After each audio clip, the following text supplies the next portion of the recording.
So.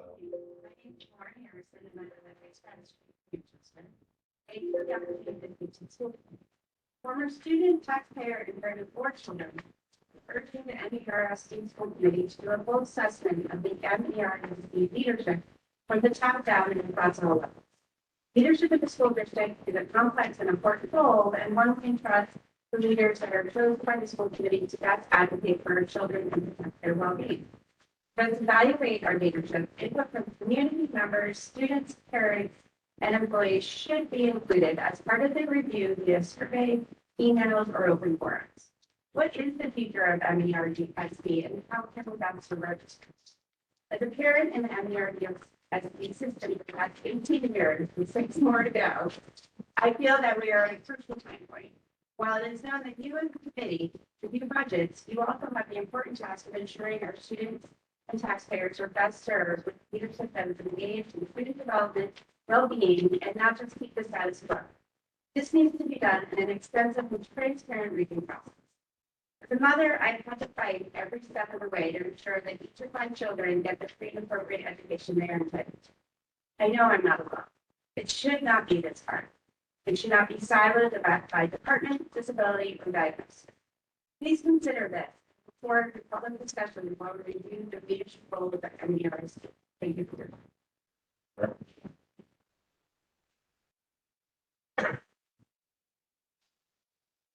Are there any comments all the way to the public?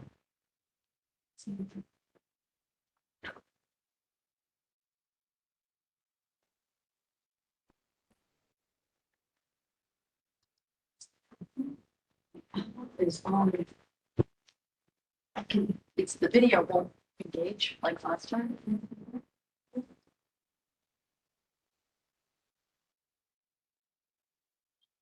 I'm not seeing it, but Can they hear us? Can you hear us through your computer? The microphone is on. I just have to speak up so we can get it right now. No, I mean like here. They can't. Right. Who's going to reboot it? They can hear us, but it isn't very.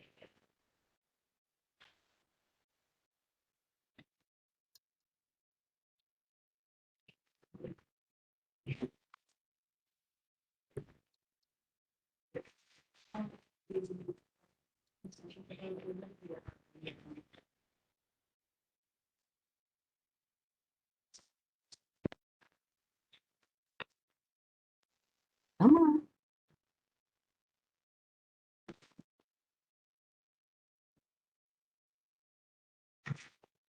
Should have worn the glasses.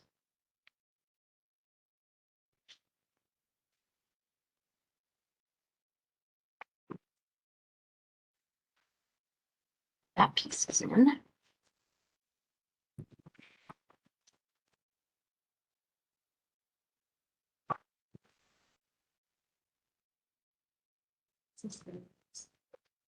I got him over there. It's just the fingers too. Okay. It should hopefully go back in business.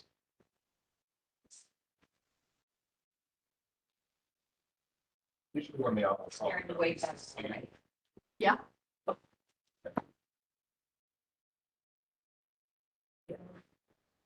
Doesn't want the camera part though.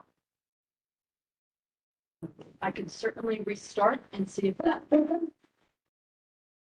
Oops. Oh. We need to. Yay. Ourselves, we're not that fun, you know. There we go. Okay, it looks like we've stopped the recording.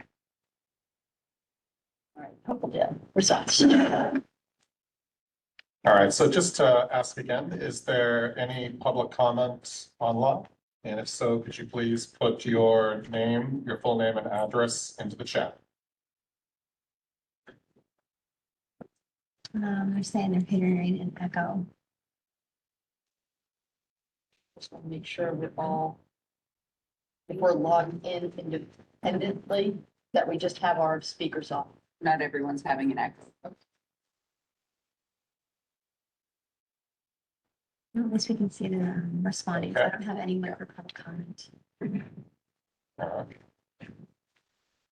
All right, perfect. So seeing no public comment online, we can move forward on to my chairman's report. And I do have a report tonight, and the main part of my report is around the item on the agenda or on the agenda for discussion and the topic of superintendent COLA for FY 25 and a one-year contract extension. So to kick off this conversation, I'd like a motion to approve the budgeted FY 25 COLA of 2.5% and to extend the current terms of the superintendent contract through FY 26. So moved. Second. Second. Does it have to be the same? Can it be separate? Well, we can discuss. Yeah, we can discuss, yeah, right. So just to kick off the conversation here, the framework that we are looking to consider tonight is twofold, right? So for everyone's knowledge, the current contract or Pam's current contract does expire, correct me if I'm wrong, at the end of the fiscal year this year, right? Yes. So there's really two things, I guess, for us to consider or that are on the table. One is that we would be discussing extending the current contract for a term of only 1 year.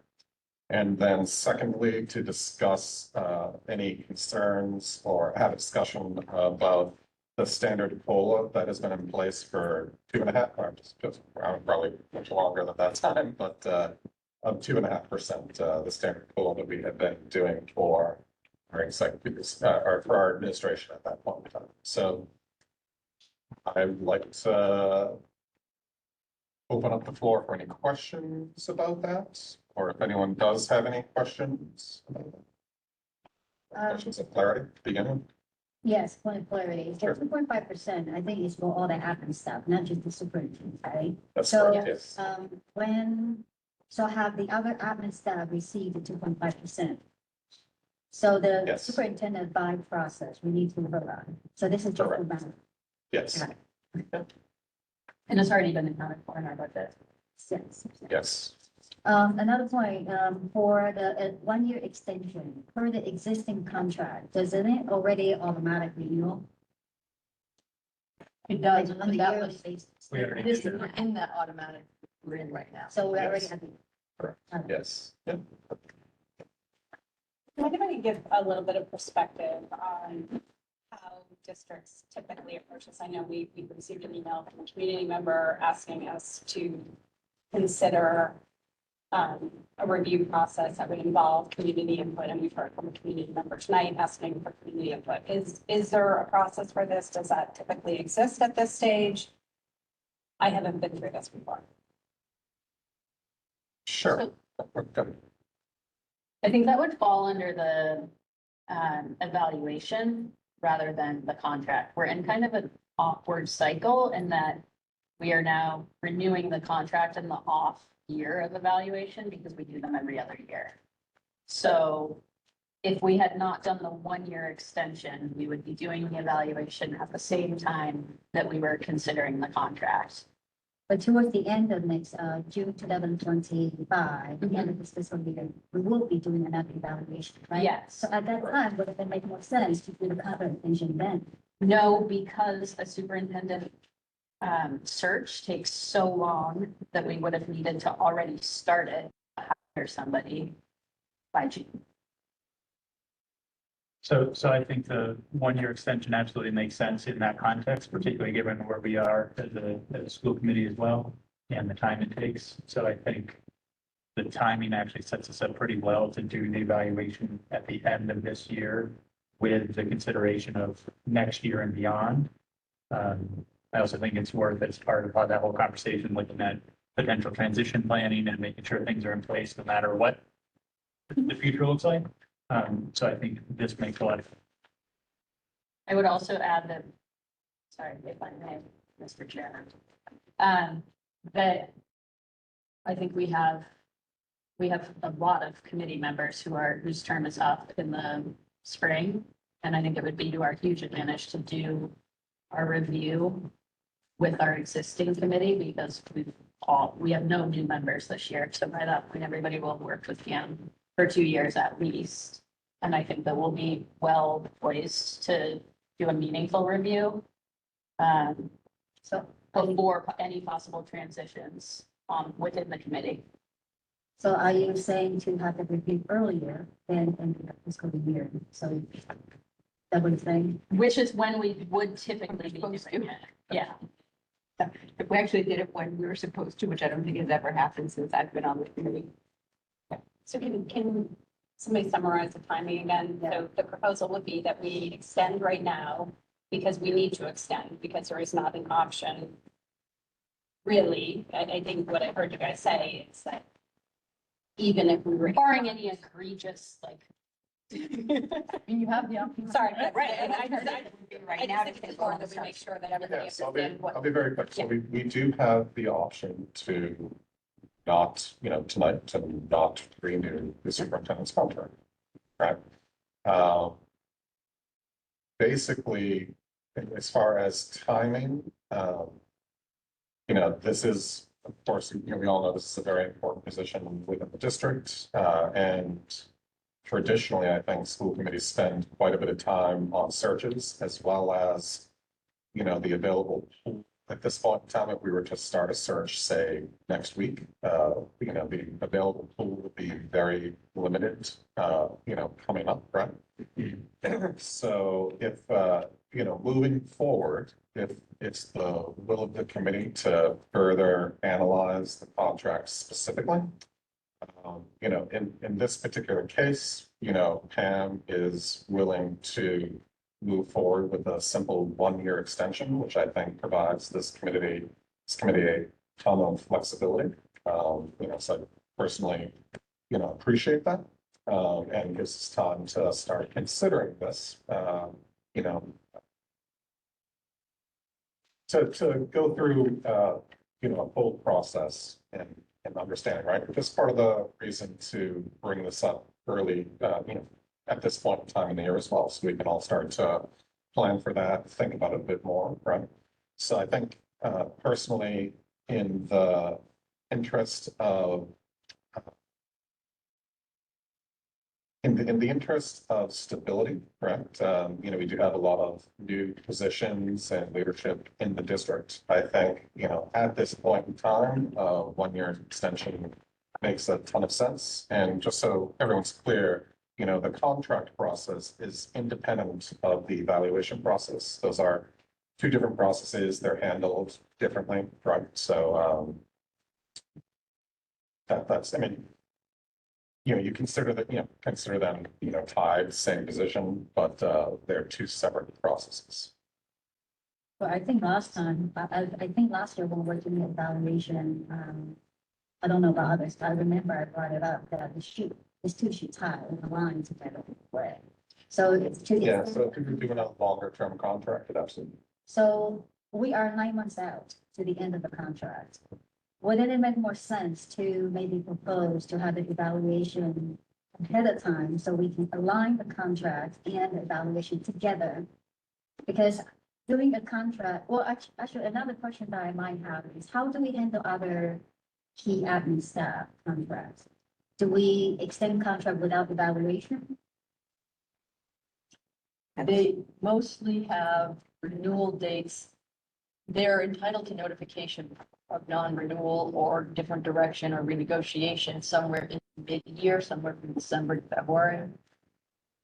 Like in my existing contract, you were to notify me in, I believe, the spring of 23, if you were gonna part ways.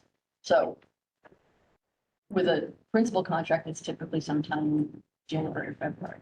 So yes, you already negotiated. Contract. But the other thing is that other admin staff for Pam's responsibility. We are responsible for evaluating Pam only. Correct. I get it, I'm talking about. Yeah, but it process. is in- I'm just reading the same way. It's in the- Could I point out Lisa, go ahead. Thank you. That also at that time, when we did the evaluation in spring of 23. And that is the time that we would have needed to notify Pam if we were planning to pursue a different path at that point. And at that time, the evaluation came back very positive. So that's, I believe, online. It's online, available. It was so we actually went through last the fall. Last fall that we actually ended up approving it, we were already in process with moving these things. So at this point, what we have is a year in, since we had a full evaluation process that came back with a very strong positive response. And no reason to move otherwise, though I do see benefit in aligning the timeframe if we make sure that we do the next evaluation a little bit earlier so that we can put those together. But beyond that, maybe rather than diving into the details tonight, what we need is a teach-in on process of how this goes so that everyone's aware.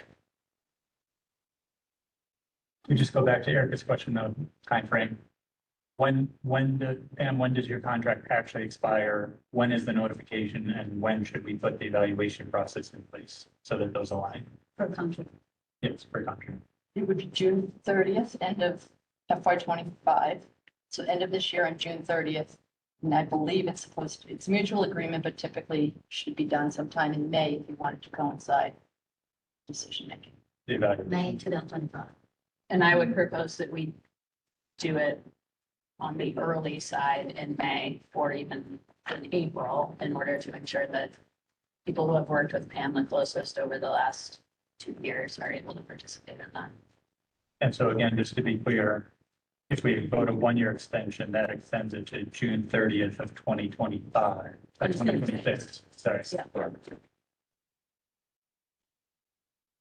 And then they would be aligned in as such that if there were any concerns from the evaluation, those would then be rolled into goals for the following year. How would that be done? Because the contracts would extend.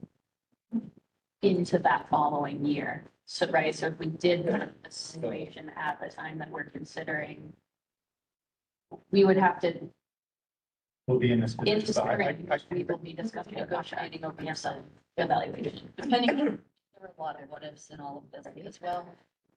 I think the last contract was designed to, I didn't anticipate, I have a lot to consider whether I'm going to continue as well, so I guess. So I think what a 1 year does is allows everybody to get their ducks in a row and start planning for transition and succession going into the out years, instead of making a decision tonight and everything. And scramble. Right. Correct. So think of it as a bridge. So Anna, if it makes sense, perhaps the timing this way, right? So the evaluations, and ideally we would want to have those done in April. And then that would inform us before this time, fall of 2025 would inform our contract decisions. To begin in July 2026. That's the. So Essentially, yes. Yes. if we just assume we're going to do a 1 year bridge to get us to a succession plan, and I'm using successions plan specifically. Right. That will give you all of next year to plan for onboarding a new superintendent.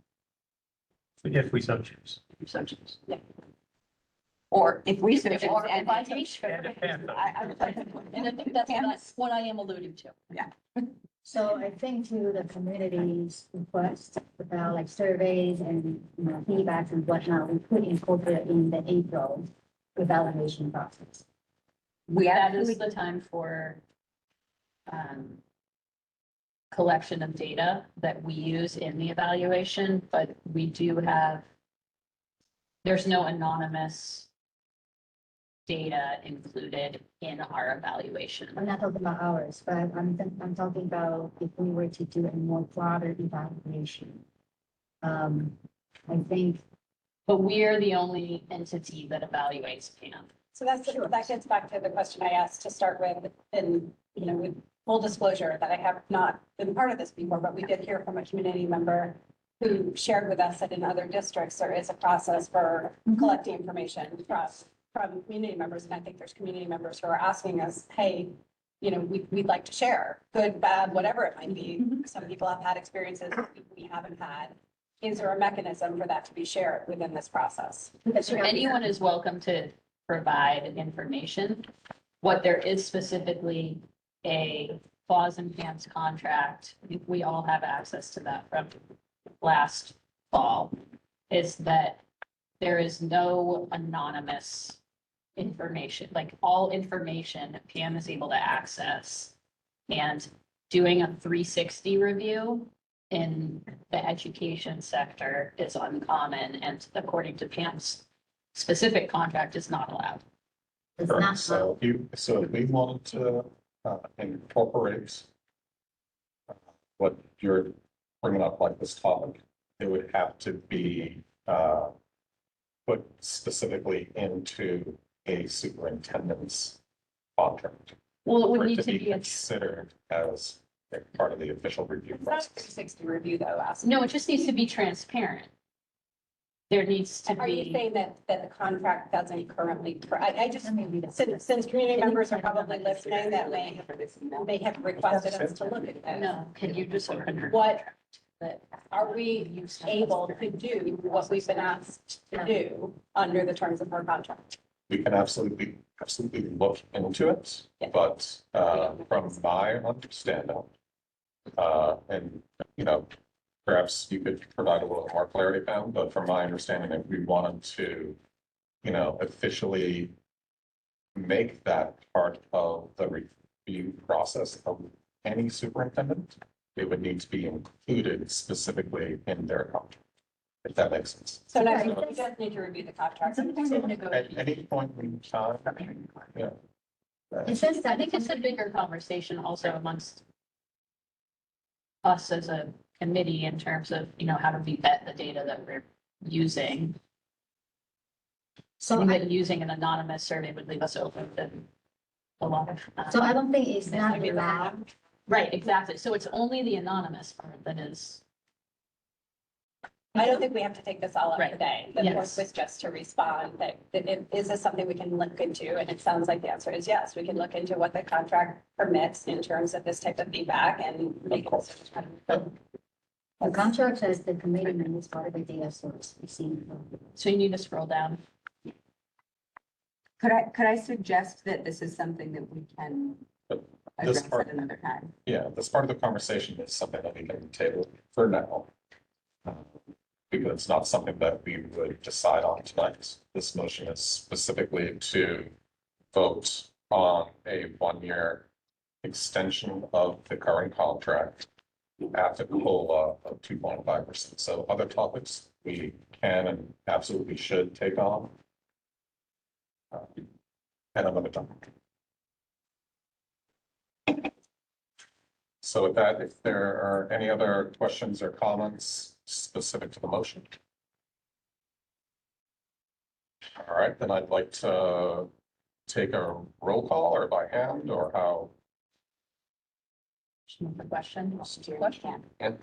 all in favor? So I'd like to get the question. Is there a second? You don't have to. Second. You don't have to write it. We're all in favor. Okay, so all in favor? This is to vote the 2.5 PM contract extension. Yes. So that's unanimous. Thank you. And maybe to just alleviate some concerns and acknowledge that I am well aware that people like to make some changes.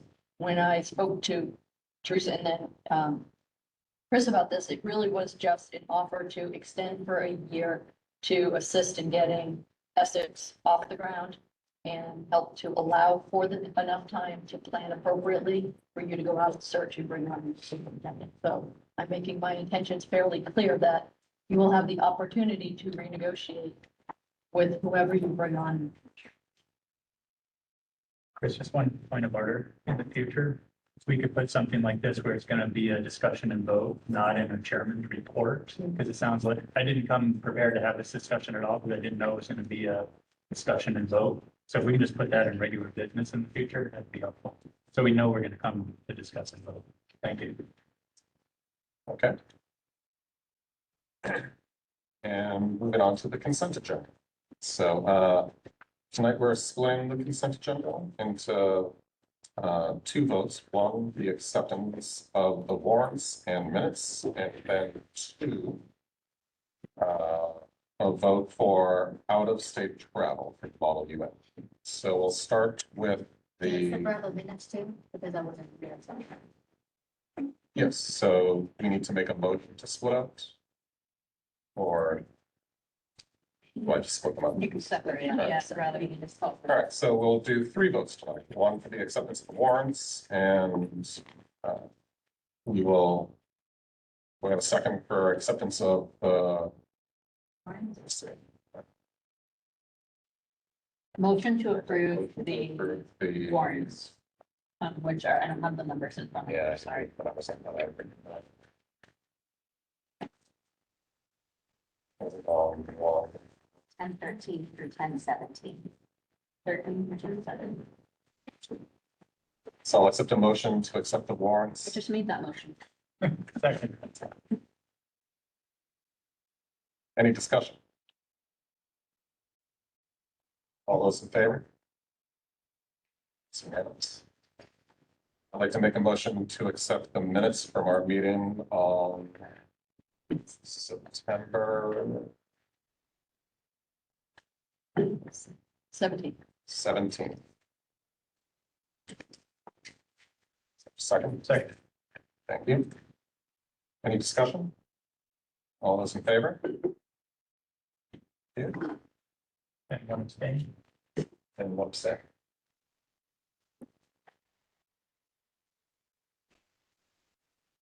And then I'd like to make a motion to approve the out-of-state travel for the Model UN.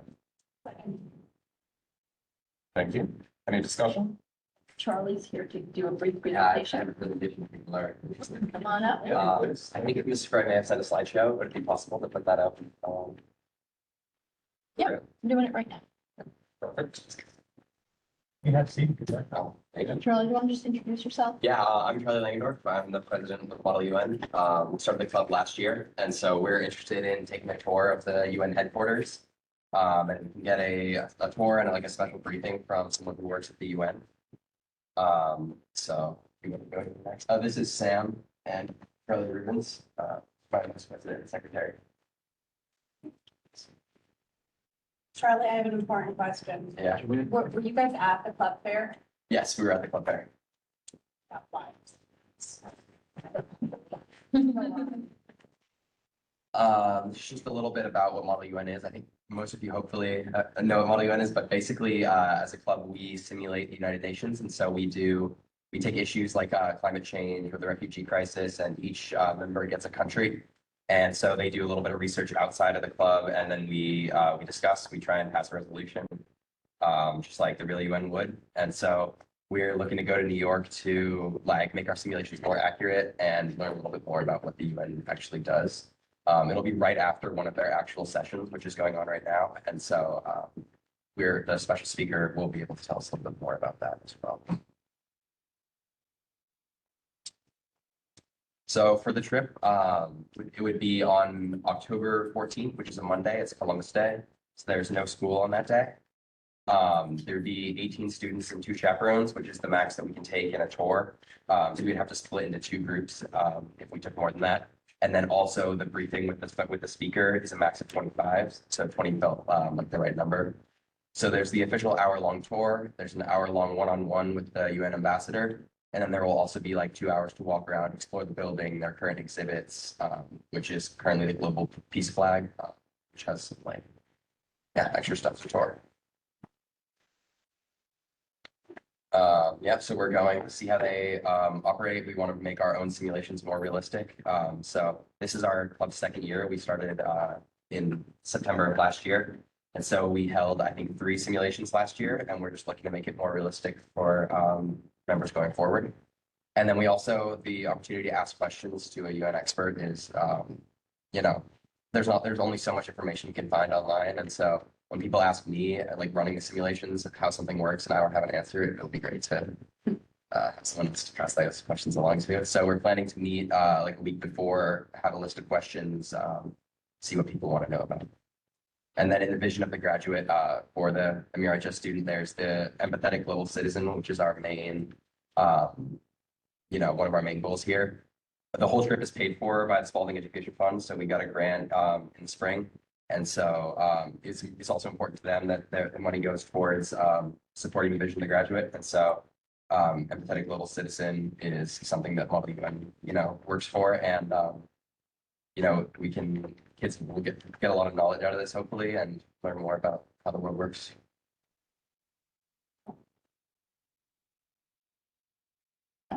Sorry.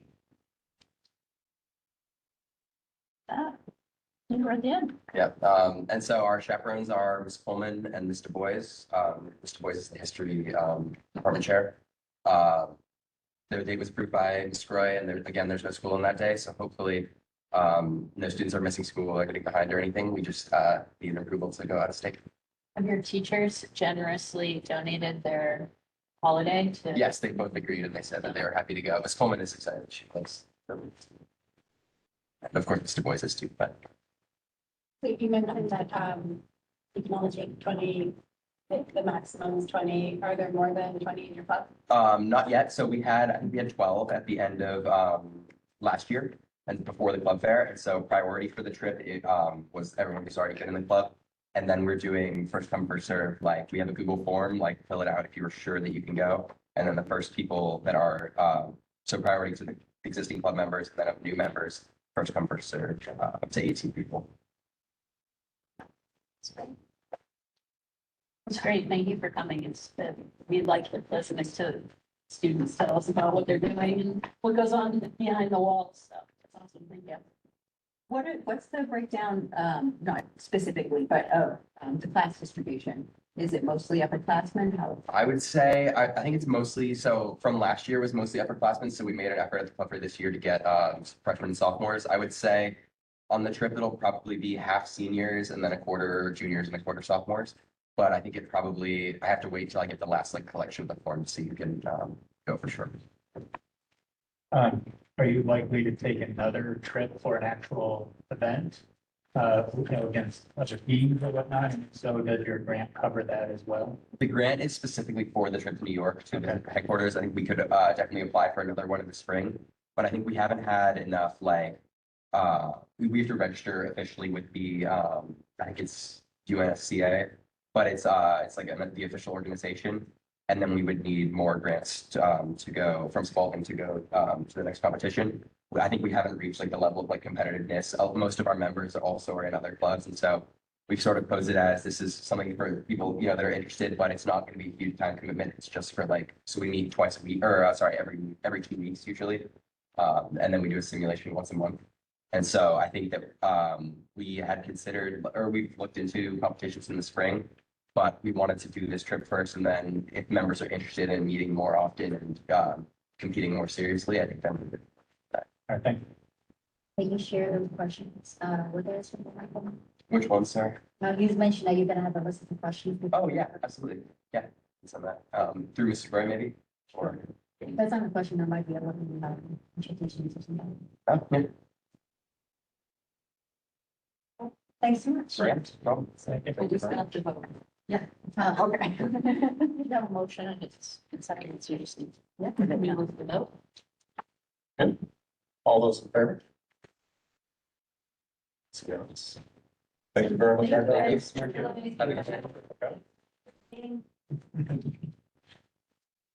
All right, moving on to subcommittee reports. First on the docket is elementary facilities. We have met. Do you want me to do this? You were not sure. We, the EES School Building Committee met last week and took a tour of the building with the committee members. So good sized tour all the way through the building. Didn't take a lot for people to see the need and understand it for sure.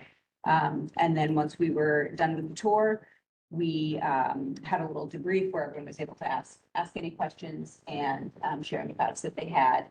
At that time, we then jumped into the design enrollment projection letter that we had pushed the vote to this month in order to look a little bit more closely at the full report to give all the members a chance to look at the full report and also to look more closely at any building projects that were coming our way in Essex and get a little bit firmer grasp on that.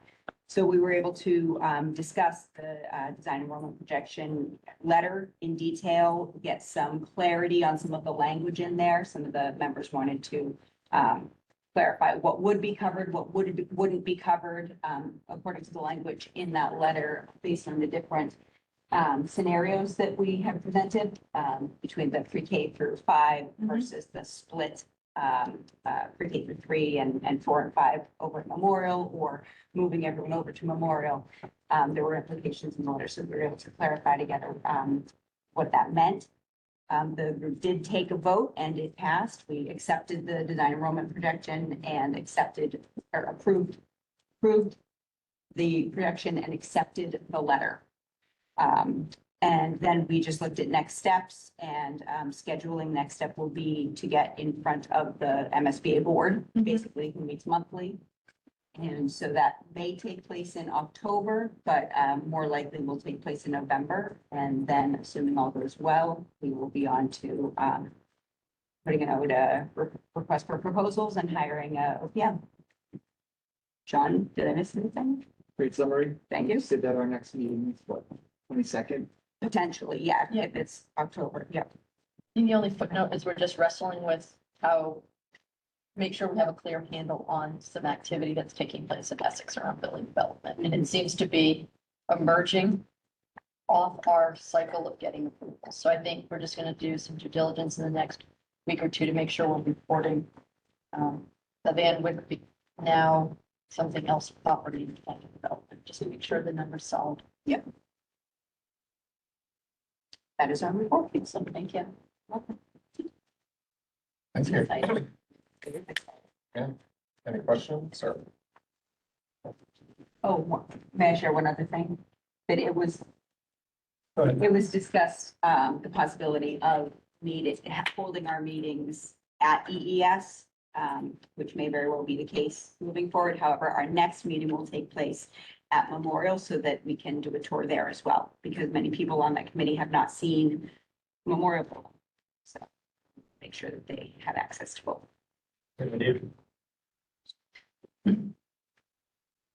Excellent.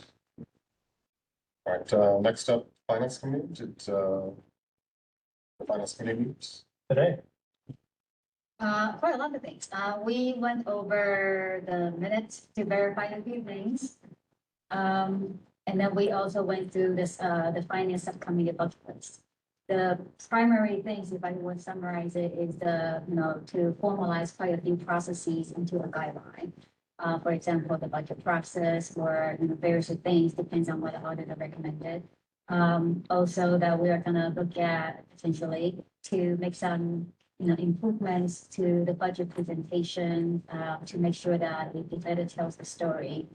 Instead of the budget package currently is more catered to finance people with all numbers. It might not be a one-year change. It might take multiple years, but I think we are heading to the right direction. We have, we're going through the right process. What else did I miss? That's probably the big picture, which is good. Excellent. Any questions? Next up is the policy committee. Guys, We did not meet, but we did include some Cs for the committee to review that we had discussed during our prior meeting and that we had introduced to the committee at our last meeting. So you should have in your meeting materials, the bully prevention policy date, which is primarily a language revision. So the state law is going back to using the words victim and perpetrator rather than target and aggressor, was it? Yeah. So this is really just a language change, and then we also took out one section that had gone above and beyond sort of what the law includes to outline specifically what bullying could include, but it wasn't a comprehensive list, so, and it was unnecessary according to what is legally required, so we decided that it was probably best left out. So we are looking for the committee to take a vote on the updated bullying policy, and then we're looking for the committee to do a first read on the proposed reserve policy and provide any feedback before we take a vote in a future time. All right, excellent. Is there a motion for update the modification to the bully prevention policy? I'll make that motion. Second. Any discussion? Just one minor editing thing in the definitions. I think it's on page 2. There's a comment on target saying it's being changed to victim, but the language isn't actually changed. So it looks like just one instance that just needs to be. Oh, okay.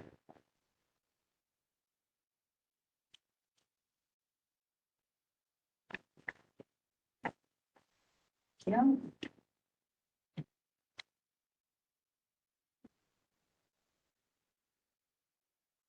So do we need to remove, make an emotion? No, it's a very minor. Amended? Yeah, no, it's a very minor. Any other discussion? And we'll take a vote. All those in favor? Thank you. So second up is the It's the reserve reserve policy. policy. So we had started discussing this at our last meeting. We had sort of started talking about whether we wanted there to be a window for the reserve target or whether we wanted to give a number. We've proposed a number that is currently right between the two towns' reserve practice. And then the only other substance really to this policy is that we've included the definition of each of the funds that are included in our reserves. So by way of process, remind me, so do we have to take a vote to accept this as first read, or this just is the first? I can't remember. I think we do. I think we vote because that kind of gives us permission to put it out there. for public Exactly. comment. And it's a vote, so So- it needs to go through another iteration. Right. Bring it back for second. You don't have to approve it on the first, and you don't have to approve it on the second. And a vote to approve the first read doesn't mean you It's agree done. with it. It means we're in process. So I will move to. What's the right word? Accept the draft reserve policy for a first read. sounds about right. Second.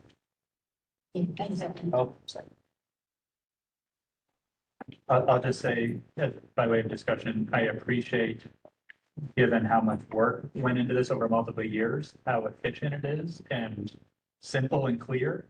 And, we define what the reserve accounts are and how they're to be used or what the purpose is and set the amount. So I appreciate what it accomplishes for everything that went into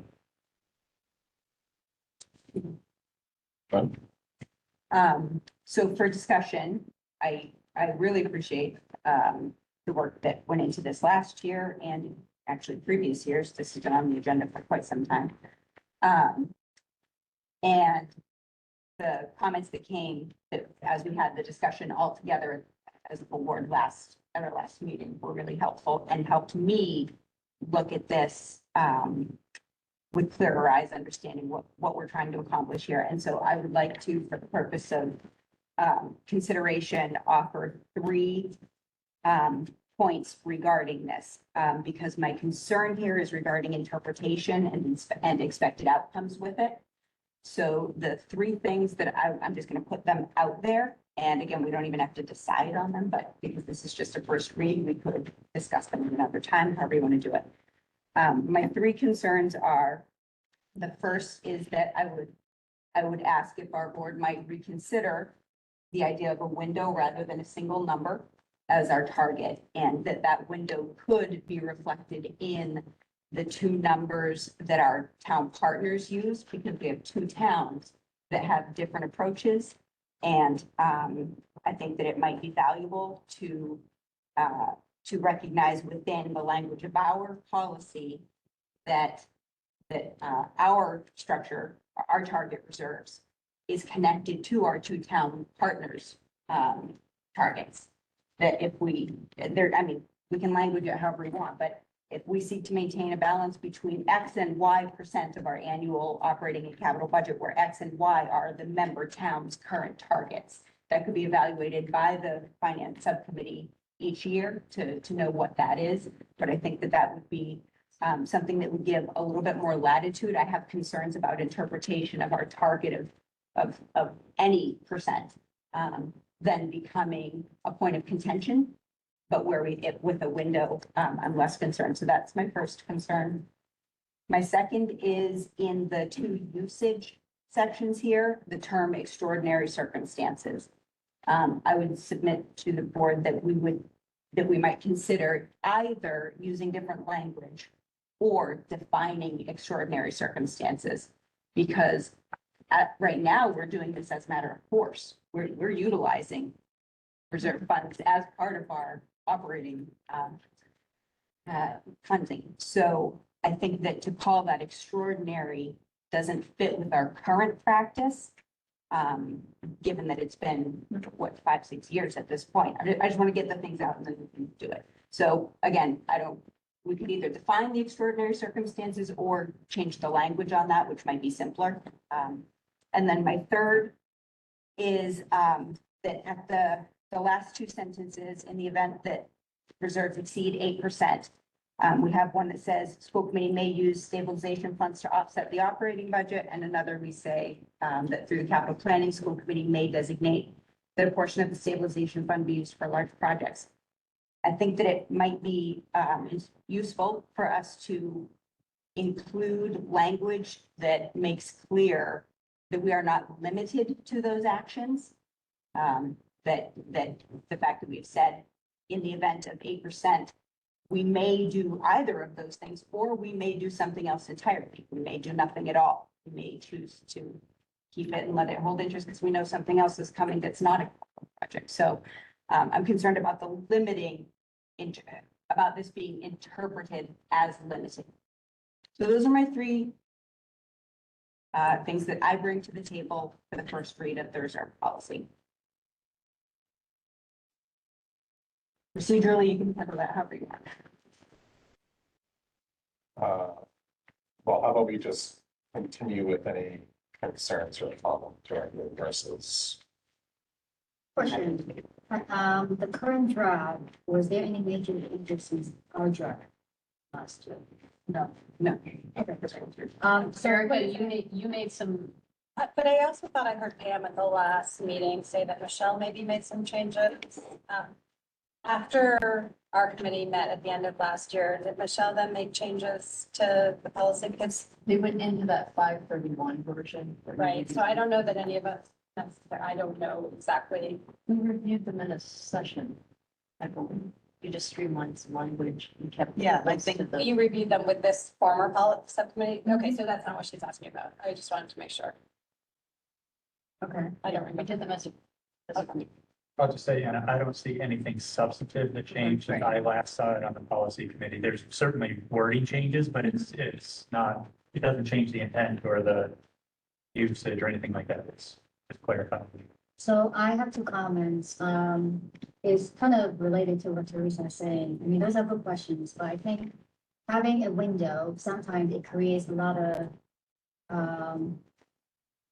I get what trying to set a guardrail, but it also could create a lot of issues. So usually having a fixed number is the more common practice, because it's easier to, maintain. Number two is, the 8%, like you mentioned about, like we might want to define some of the specific words, extraordinary situation, whatnot. Currently, the reason why we've been using the reserve as part of operating fund is because our percentage has been 14, 12, 10, like or even greater than that. It's not 8%. So 8% to bring it down to 8, in my mind, is it will take special situation for us to dig into it. So, I mean, we can further define it, but a lot of times that is okay to leave it vague. So then it's up to the committee to decide what when the situation arises. That's it. Otherwise, I agree with Jake. It's a long process and we're heading the right way. The extraordinary, I hear you on it, Teresa. We did look at a number of policies that had the exact same language in it. And I do think that the auditors probably would want to see, I mean, if we go back to the fact that one of the reasons for doing this is because the auditors have asked us to do it. If you don't have language suggesting that it has to be something significant, you're not really protecting that balance. So I think we do need extraordinary, and I'd be disinclined to define something perfectly that you can't envision. So I don't know exactly how that would work. Could I ask a follow-up question to that then? Do you both have follow-up questions? Not a question. Mine is specifically on her point. So, Unless there's any other main comments? Okay. so my concern is what I've witnessed in recent years about this, and I hear what you're saying on the target, but I'm also seeing, I'm looking at this not just of what we're dealing with right now and trying to envision how a policy can play out moving forward for a period of time, that it doesn't have to get revised every time we do something. So my question to you, Erica, on that is, extraordinary according to whose criteria? It was our policy to enter. Oh, I understand that, but as long as, I believe there's actually statute that requires stabilization fund to be used for capital items that can be borrowed or extraordinary as determined by DESI, I believe. so as determined by DESI. Yes. Okay, I do have a clarification. I'm concerned about extraordinary in extraordinary circumstances, like Essex is having trouble meeting its operating budget. Manchester's feels that it's extraordinary, we need to do more, and we get caught in the middle of this again. That's my concern. I have 2 points. The first one that I was going to say is that we actually have 3 sentences in here about the usage of the stabilization fund. 2 of them are general, saying may be used for any purpose for which regional school districts may borrow money. And if the district reserves exceeds 8%, we may use the stabilization fund to offset the operating budget. And then the third sentence says in extraordinary circumstances. So it's a little bit contradictory as it is, and we may want to clarify that it's all. I don't think that's exactly contradictory, because it's the first sentence relates to borrowing money. So those are capital projects. I imagine we can't borrow money from. No, for which the regional school districts they may borrow. Borrow money, but I imagine a regional school district can't borrow money for its operating. Okay, so maybe we need to clarify that. Right? But So I this- think that is why it's a distinction. Okay, so my second question though is, at the end of last year, we had some question, or you were gonna look into, Michelle, what kind of stabilization fund this was? General purpose stabilization funds. So then that's what you're referring to when you say the DESI statute or the DESI interpretation of the statute? I believe there's guidance where it may be used in extraordinary circumstances. But it has that language. It's some For point, whatever purposes. right, Like wide open. yeah. But I'll look into it a little bit more. But I do recall reading something where the commissioner gets involved and whatnot, so, but Let's try to avoid that if we can. yeah. But we may want to, I would suggest that the policy subcommittee look at those 3 or 4 sentences and just make sure that they are coherent as a set. It's something to the effect that it can be used to mitigate other unanticipated events that cannot be supported by the current general fund. So I think, just an observation, because this is your 2 point something on this. You're basically needing to come to consensus or majority agreement on a philosophy statement. This is not going to be a checklist of when we use it, and it will never satisfy opposing opinions in different towns. So, and again, one of the commissioners used to say, don't let perfect be the enemy of good. If you have a workable document, I would try to fine tune it to you. I think that's what we're doing. I think that's from procedure perspective.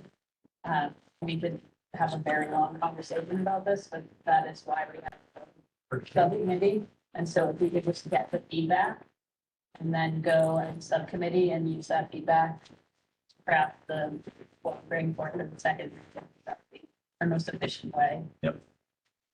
Can I ask a follow-on question? So what's the process? Now, if we go through the first read, and then what's the time in between the first and the second read? Are people, if we give comments, how does that? So what I'm hearing here is, are you going to keep a percentage? Or are you going to set a range? It sounds like we still have substantive disagreements. I would recommend not voting to pass the first read. Well, maybe we should take a vote on whether we want one number or whether we want a window. I would personally suggest that we take the vote on the first read. The purpose of putting it out there is to get feedback on these points. Yeah. I'm going to be on that one. Till when? That's a good question. Does anyone, I guess, to those of you who aren't on this subcommittee, because it's really only 4 of you that don't sit on the subcommittee, do you want to give us your feedback on whether you want a window or a range, and whether you want the term extraordinary defined? Those are the points that Teresa raised. Didn't we kind of take a straw poll on that last meeting? I wasn't here. Well, Can I I? did, and I brought forth my. Teresa just raised my question, but how is it about? I would actually like to move this question and get this out there and then gather that kind of input outside this meeting, because we still have quite a long agenda, and we're at 7 o'clock already. I'm just suggesting. that- Okay, so that Anna was asking, how did she give feedback? Yes, process questions, I think are good. I don't know. Time or timing question. I don't have all my binders, but it's in the policy manual of how we do this.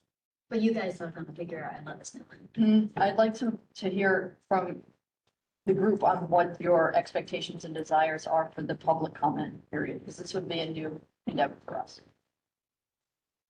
How would you like it structured? What would you like it to achieve? So the public comment is going to the subcommittee to gather the comments, right?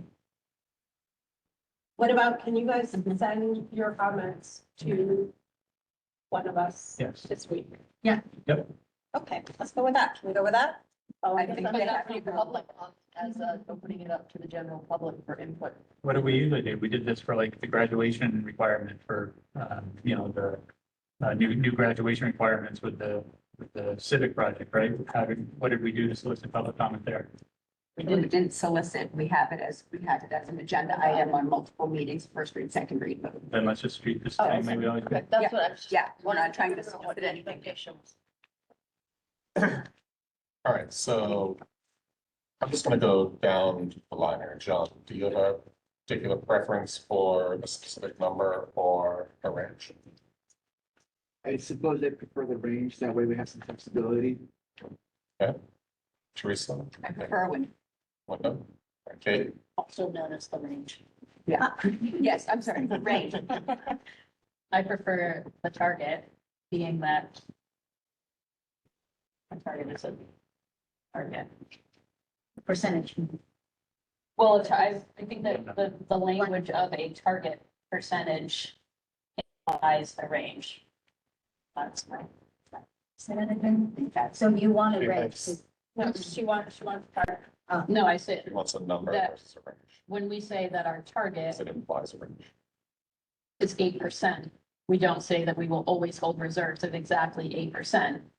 We say that that's our target.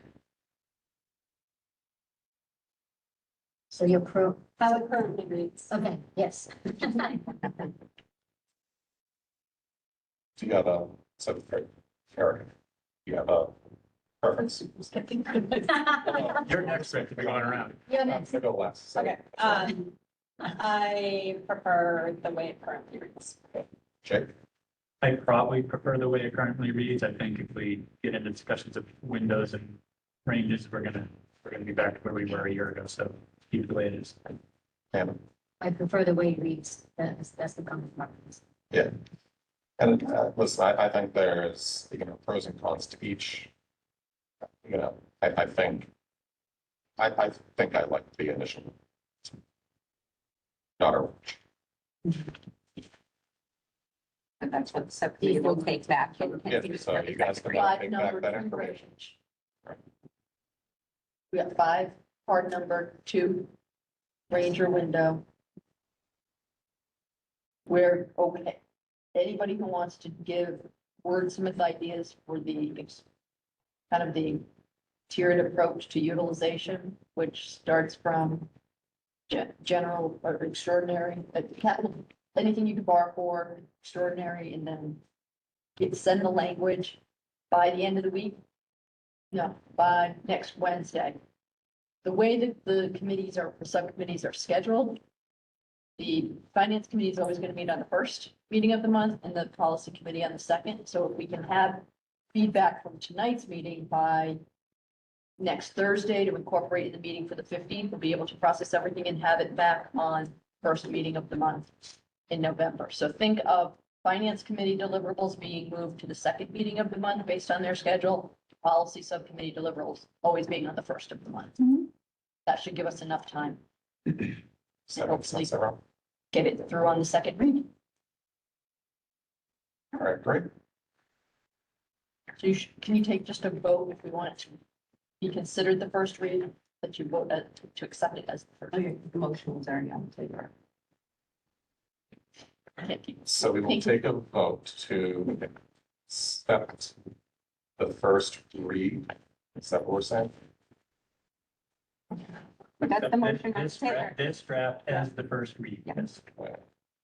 So we will take a vote to accept this draft as the first reading of the Manchester-Essex Regional School District Reserve Policy. All those in favor? Excellent.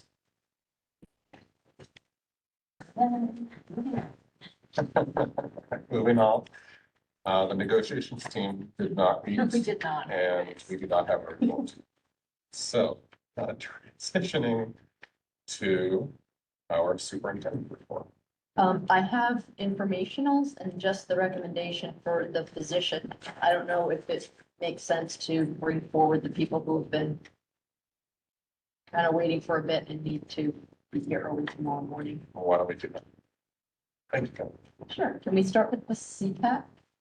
Yes, so we will move on to the CPAC update. Okay, Dax is here representing CPAC to give you a brief update. Excellent.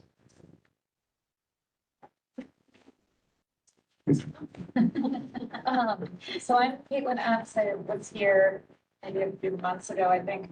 And so just wanted to update you on what we've done. We were able to secure the Chowder House for kind of a back to school kickoff. And we invited everyone in district and out of district to come with siblings and everything. Unfortunately, it ended up conflicting with one of the big Essex fundraisers. So we kind of missed out on a lot of them attending. And now that we know that that happens in the future, we'll make sure to align a little better. But those who were there, there were quite a few new families who came by, and I think unfortunately everyone sort of felt the need to explain why they were there or who brought them, who was their connection. And I hope in the future that kind of dissipates. But it was really nice to meet some of the new families, and Allison was there, and it really gave them a chance to put a face to a name, as was Pam. And it really just made it a lot more casual than some of the emails that happened leading up to school starting. Allison, I know, has sent out kind of a intro to elementary K-5 special ed. Liz and I are going to try to coordinate on one of us being there because I committed on Monday mornings. But I think that'll be another great way to kind of get out there, reach the community, and then hopefully figure out. We had a sign up sheet of what do people want to see, what do they want to hear about, what's going, what kind of things would they might be interested in having CPAC provide. Fortunately, nobody someone wrote on it. I think the location distracted everyone. So hopefully we'll find some ways to get some other type of feedback like that of what these families are looking for as we can try to reboot and regress. I think it'll be really crucial, so. And then we'll try to do something a little bit more than just the trainings moving forward. That's awesome. Thank you for getting CPAC back. I know, I mean, I never really experienced it because it started in 2020 and I think it kind of fizzled. So I don't know what it used to be, which is better or worse, not quite sure. But I think Liz and Allison are really great partners. We're thrilled it's back. The event was lovely. It was so And a nice. It was a gorgeous- gorgeous night I mean, and people hung out for a long time. So and a lot of people kind of came and were like, great, thank you for securing the spot, and then went and supported property. And I think we're going to be meeting in the next couple of weeks. We had another session today with Terry Palmer. We're going to try to work with CPAC on the bike therapy program and getting that. Yes, that's right. Working with a local gentleman who has a company and he is working on teaching bike riding to kids who might not otherwise either have the skills or have not had good experiences, but he's focusing on addressing needs of special needs. So we're trying to figure out a way to get that off the ground. CPAC has been identified as one of our groups that has launched that. So I think that, maybe we'll have some updates on that next time. Yeah, I think it's a great integration with like a town committee and the school and trying to connect more of it. And this may actually be more of a question for Pam or Heather, I'm not sure, but to what extent do we or could we treat CPAC as like an advisory group when you're doing like the library study or like a curriculum review, just to ensure we kind of have that voice and that perspective in those efforts? Sure. I think I'm we just- do. I'm just wondering. Yeah, I don't know. I think you and Allison, I think we've kind of tried to figure out what role we can play without any confidentiality rules being broken, but I think that at least if we're just even an outreach portal of like, send your feedback and we can more communicate, and get people to make sure they're responding. I know, it's certainly the group that we're looking for delegates to different committees that we would go to first. With your first priority being kind of I don't want to call you the watchdog group because it's more collaborative than that, but you're supposed to be advocating for special ed on behalf of special ed, basically. But it's our built-in go-to listserv volunteers. For sure. Okay, good. Yeah. And just for everyone on the line, CPAC is Special Education Parent Advisory Council. I think that Jake raises a great point in that you hit the nail on the head in that when we are looking for feedback, you can kind of be the go-between so that you are providing confidentiality to families who may not want to reach out directly and say, hey, but what about this, that, or the other thing? To where Yeah, and I think it's interesting. One of the things that I'm actually, even when we were kind of waiting for RSVPs and whatnot, I think it's hard to know who self-identifies as being a special education parent. There's the IEPs, there's the 504s, there's more severe disabilities, but there's also just like the neurodiversity situation that happens where like, how can we make sure that we're showing up for them? And so trying to, in outreach, trying to make sure we're like, hey, you're part of this. Might not love the name, but like, and yeah, I think there's this confidentiality of people might not want me to know stuff, but then I think your point's out too, of like, we can be take some of the spotlight and yeah, anonymize some of the information. The feedback is back. thank you. Okay, thank you very much. Thank you for coming out. Appreciate it. Where do you want to go next? Who has it for? We still have some. Come on, middle school. You're up. And a vice president, they. Here. I'll set the stage for Heather. I see. Everybody. How are you? I love those. I'm showing slide. Yeah, I'm getting it. Sorry. I think the main one, this one will be the best to go. Yeah.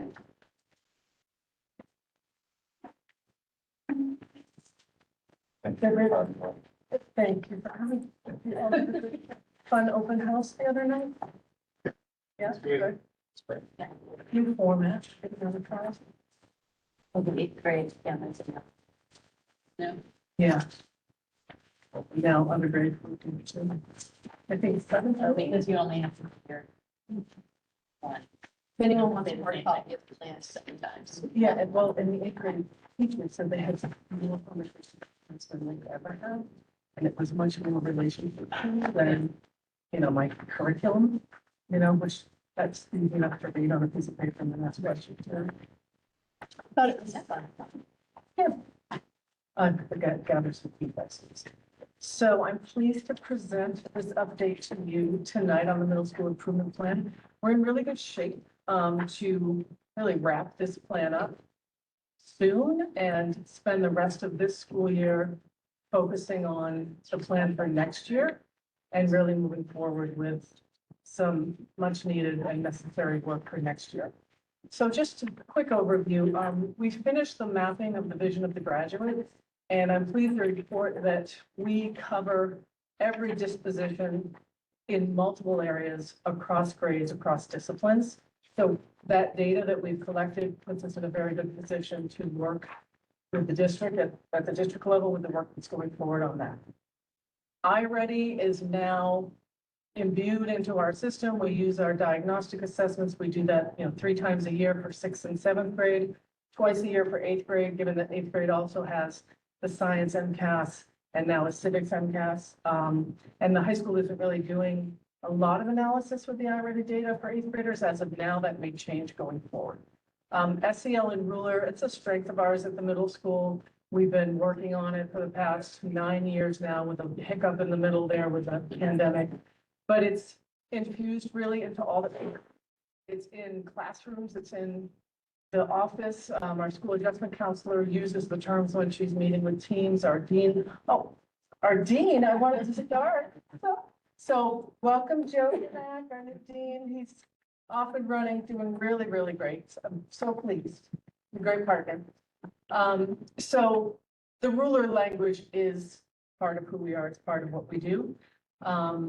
It's within our discipline approaches and corrective actions and all those things. So it's just something that we're doing well, and we will continue to do that over the coming years. DEI, we have really expanded that in reading. We have a rubric that we use to analyze texts, and our English teachers and our content area specialists in special education and our small group special education teacher got together in the spring, reviewed all of our summer reading recommendations and added some books based on increasing our breadth of diversity within our texts. English teachers are also using it to analyze and improve upon their classroom libraries. And we have a new 7th grade English teacher, Badula Plant, has moved up from middle school academy. And she's leaning heavily into this in terms of books that she's bringing into small group reading and different units that she's developing. We are also incorporating a lot of what we're learning in these ways into middle school academy, and I'll get into that a little bit in a minute. Cell phones falls under SEL. Wasn't really part of the plan, but I just wanted to give you a report. We have a new, I'm looking at the faces. We have a new, I call it new, but it's our policy. It's just a different approach to introducing the policy and the rules to the kids. We, Joe and I visited every grade level and read the policy language to them. We gave it to them in the form of a contract, asked them to sign it, and the incidence of cell phones in the schools has really lessened. Our teachers are using new approaches in the classroom with either shoe bags or pencil cases that they're giving to students right away and saying, if you have your cell phone on, you put it here so that I won't have to see you with it during class, and then it stays there, which is eliminating the texting from the bathrooms that was happening. So I'm really pleased with the response so far, and it's just a great thing for our kids' social emotional health, just to be able to help them separate from the vibrating phone in their pocket or the thoughts of who's online, and I'm not, sixth grade, this is a big area because there's a lot of sixth graders that don't have cell phones. So this eliminates that conversation of, well, I have a phone, I don't have a phone. So it's going very well. We're pleased with that and we'll keep going. Ongoing, will be consistent throughout the years, is our work with data, our multi-tiered systems of support. We're just beginning that work, and then SEL and DEI. So I've got a couple notes here on data, and I'm going to end on that as well. So we have our iReady data, we have our MCAS data, we have data from individual classrooms. We have restructured Middle School Academy this year to have it function more as a tier 2 MT, system of support. For this first 6 weeks, we've pushed in our learning center teacher, and I'm pointing because that's the learning center there. Elisa Mara, she's an Orton Gillingham certified teacher. She's a special educator. So she's been co-teaching with the new Middle School Academy teacher for the past 6 weeks. And in that, they're using the data that we have, but they're also doing some benchmark assessments with all of the sixth graders in order to identify those students who may need a higher level of support very early. And I say early because what typically has happened in the past is by the time their teachers are running through curriculum, getting to know the kids, working with all 96 of them or whatever the number is, it can take them time to identify some of those critical deficiencies and areas that need to be strengthened. So now with Elisa with our new teacher, Jackie, for the first 6 to 8 weeks, she's identifying them very, very quickly. She's already brought some names to our student support team as students that she anticipates will need some extra supports through the Learning Center. So it's just speeding up the process of identifying those students in need and getting them the supports they need much quicker. So we're really happy about that. And that's particularly in the area of reading. So that's something that will be ongoing, and I hope to have things to report on that. Project-based learning, we've shifted from it a bit. Several summers ago, I sent a handful of sixth grade teachers to training, PBL Works, to learn about project-based learning. And they came back and they started an interdisciplinary unit. And through observing that work, I saw that there was a need for additional coaching. So I had the thought of sending one of our teachers off to PBL Works to be trained as a coach and then do train the trainer model. Since that time, we've had a shift in staffing at the sixth grade, and we've had a shift in leadership at the high school level. So now looking at that, it's showing us that it makes a lot more sense to pull back from PBL for now and really focus on that interdisciplinary learning. When you meet with Julie Scroy in a couple of weeks, you'll hear that interdisciplinary work is a strong focus at the high school. So we think in order to align our levels better, an interdisciplinary focus at the middle school makes a lot more sense. That's beginning already in Middle School Academy this year. The strong focus in Middle School Academy will be writing. So that teacher will be working with the science and the history teacher at the sixth grade level and extending their curriculum, extending their learning into research projects, writing projects, perhaps, watching the video from STEM Scopes that the science teacher didn't have time to get to. So that interdisciplinary work is beginning, and it's very focused on expository writing. Our data is screaming at us, and it has been for years, that this is a weakness of ours, and it's an area that we really need to focus on. So we're hoping that we will make some progress in this new approach in Middle School Academy. So looking forward, I'd like to start from the bottom up, because I think I have more to say on the top two. So under the umbrella of DEI, there is a program called Understanding Our Differences. And in the past, high school students who go to the elementary schools, typically students in our SAIL programs, divergent thinkers, would go and present to elementary age kids to help them understand different learners, different brains, different people. I've reached out to Allison Collins this year. I'd really like to bring that into the middle school next year as a way of expanding that. You were just talking about bullying laws and policy, and middle school is really the area of focus for that, because that's where these little rascally behaviors start to perk up. So if we can start to really spread that DEI umbrella, help our kids begin to understand and learn what it is to be different, what it is to be a varied learner, whatever the case may be, culturally different, religiously different, then we're hoping it'll have an impact at that level. I'm looking to expand service projects and student-driven inquiry, and that can be done through interdisciplinary work. We're starting small this year with our student council, looking at some service projects and some areas we can focus on for fundraising. And student-driven inquiry can be done really in history, it can be done in English, it can be done in a variety of different ways in terms of research projects. And it gets us closer to that project-based learning type of approach, and that it's driven by the students. It's problem-focused in some areas, or it's interest-based. And I think that's a nice coupling with interdisciplinary units. So that's something, just looking forward is all the focus on the next 2-year improvement plan. And then we have curriculum reviews and response to data. So you'll hear from Heather of the curriculum reviews that are going on at the middle school. This year, the focus is science. Next year is English and math.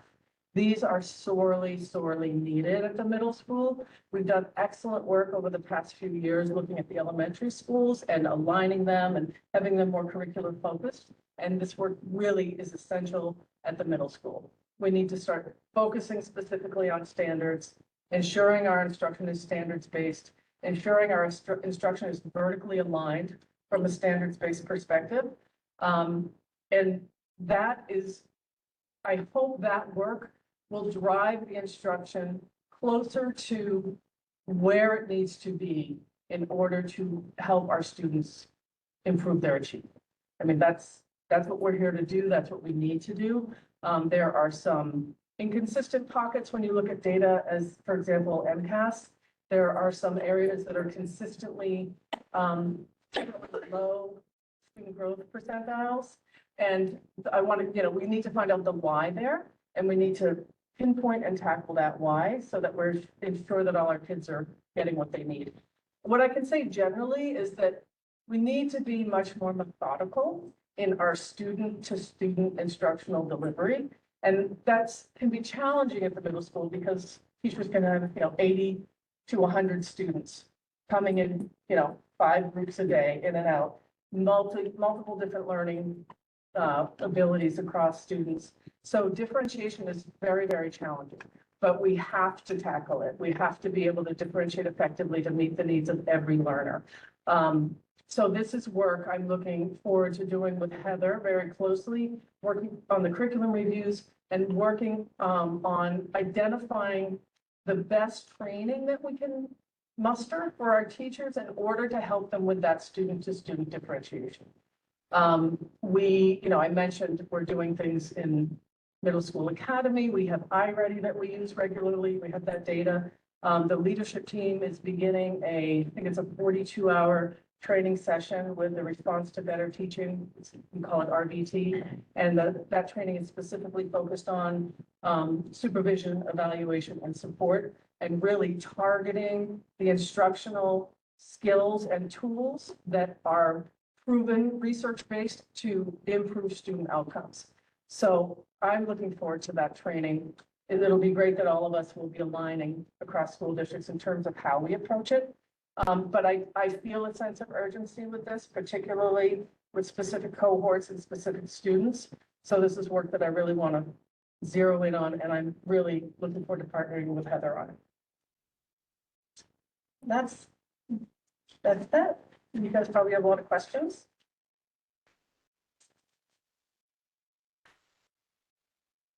Questions? Or no. I'll start then. Hi. So I very much appreciate a lot of what you're saying.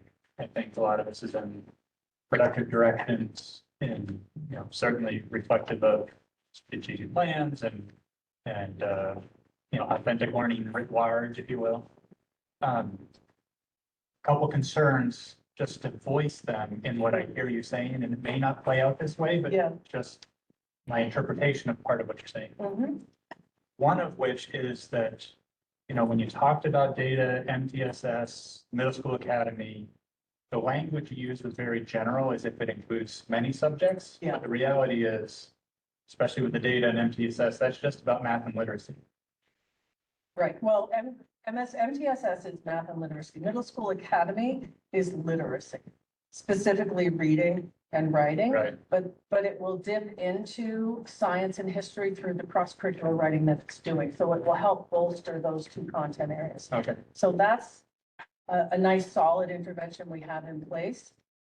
Math is our next juggernaut, so to speak, that we really have to determine how to tackle some of the challenges we have there. So my concern with that, looking at it holistically, Yeah. is that part of our family's frustration with elementary school was the strong emphasis on math and literacy and the disproportionate emphasis on science and Yeah. history. Yeah. And one of the joys of coming to middle school is that was more balanced. Yeah. But I hear you actually saying there's more effort now going into math and literacy than there had been. Well, Or there's a so more, it feels like the balance is starting to tip that way a little bit too. So I only say I put that out as a caution and a concern, just to keep an eye on it. I'm Yeah. not saying that these aren't needed. Yeah. Right, you've made a good case for these to be needed. Yeah. But I want to be cautious that we don't kind of continue that trend of disproportionate balance. Got it. The second concern that I have, and this partly comes from many of the presentations we've had about kind of school events, or school activities, right, to give us a sense of what's going on. On the service projects, it's been my observation that many of the trends are fundraising oriented, and I heard you say that again. And while I appreciate that, I also have concerns that our kids leave here with the sense that social ills are solved by giving money. And service projects should be more than just raising and handing over money. Yeah. So I caution us to put student service projects in the context of fundraising. So my other one. And then the third one, if you could just speak a little bit more to interdisciplinary units. I love that idea. I'm a big component of it. When you talk, though, all I'm hearing is middle school academy. Yeah. Is that going to be a broader thing that's associated with curriculum changes that you're talking about in the other subject areas as well? Or is that really going to reside in kind of one class or one event? It's residing in middle school academy now, this year, as, I don't want to say as a pilot, it's residing there because it will help science, it will help history, it will help writing. And then the experience students have in that and the expertise that Elisa and Jackie bring to that will then be used to leverage for 7th and 8th grade next year, so that we're doing it across the whole school. My goal is to encourage each team to do at least one interdisciplinary project next year and then grow from there. So this is something I'll work with my team leaders with, I'll work with department chairs on it. And, really, we'll need to get excited about it, open up some creativity for the teachers, and then see where they'll want to bring it. But it's already happening, or will be happening later this year in middle school academy. So that'll be a place for us to refer back to, and that will be 2 expert teachers who have done it this year, who will be able to talk to it, coach to it, etc. Great, thank you. Yeah. Perfect. One comment, one question. Yeah. The comment is, I think that what you were just speaking of in middle school academy sounds so great for 2 reasons. One, I think it makes middle school academy a little bit more substantive, and I think that that's a welcome shift. But also the focus on writing is so crucial, and I do think the jump from middle school to high school is really challenging for students because of not having quite as much experience, so I think that's great. And then my question is about cell phone practice at the middle school. And we have heard from community members, I'm sure you have too, and I'm sure you've heard the national people are talking about cell phones. So based on what you're observing, do you see the need for, it sounds like you find that what you have in place right now is effective. Yeah. When people talk about a wider cell phone policy, is that something you see a need for, or do you think that the school-based process for dealing with it right now? So when you say wider, can you define that? Well, there are many districts that have adopted, for instance, a district-wide policy, a cell phone ban, handing in cell phones when they walk in the door. And, this is all over the news and we get a lot of comments about it. So I'm just wondering your thoughts on whether there's more needed or whether this what you've done really works. So I can speak to my level as an expert in the 11 to 14-year-old and knowing that this, in that crucial brain development period, this is really essential. Where kids are developmentally, the culture of a school, there's a lot of different things that come into play. So I would certainly be willing to work vertically with the high school if this was something that they were interested in doing, but I really have to defer to Julie for the expertise of that answer in terms of the high school. But what you're seeing at your school, what you're doing right now. Yeah. You're not seeing cell phones being an impediment to learning or socialization. No. I think you have a very nice model. You have a nice model, which essentially achieves a ban Yeah. without calling it a ban. Yeah. It's all in the That work. kids are allowed to have it. It's a family's choice whether a student allowed to have it, but there are expectations when they're here. Yeah. For how and when it's used, and the contract gives them responsibility for self-monitoring. It makes it more teachable. Yeah. You guys vote. I don't have a question. I just wanted to share an anecdote, which is that my now 7th grader got his first phone over the summer.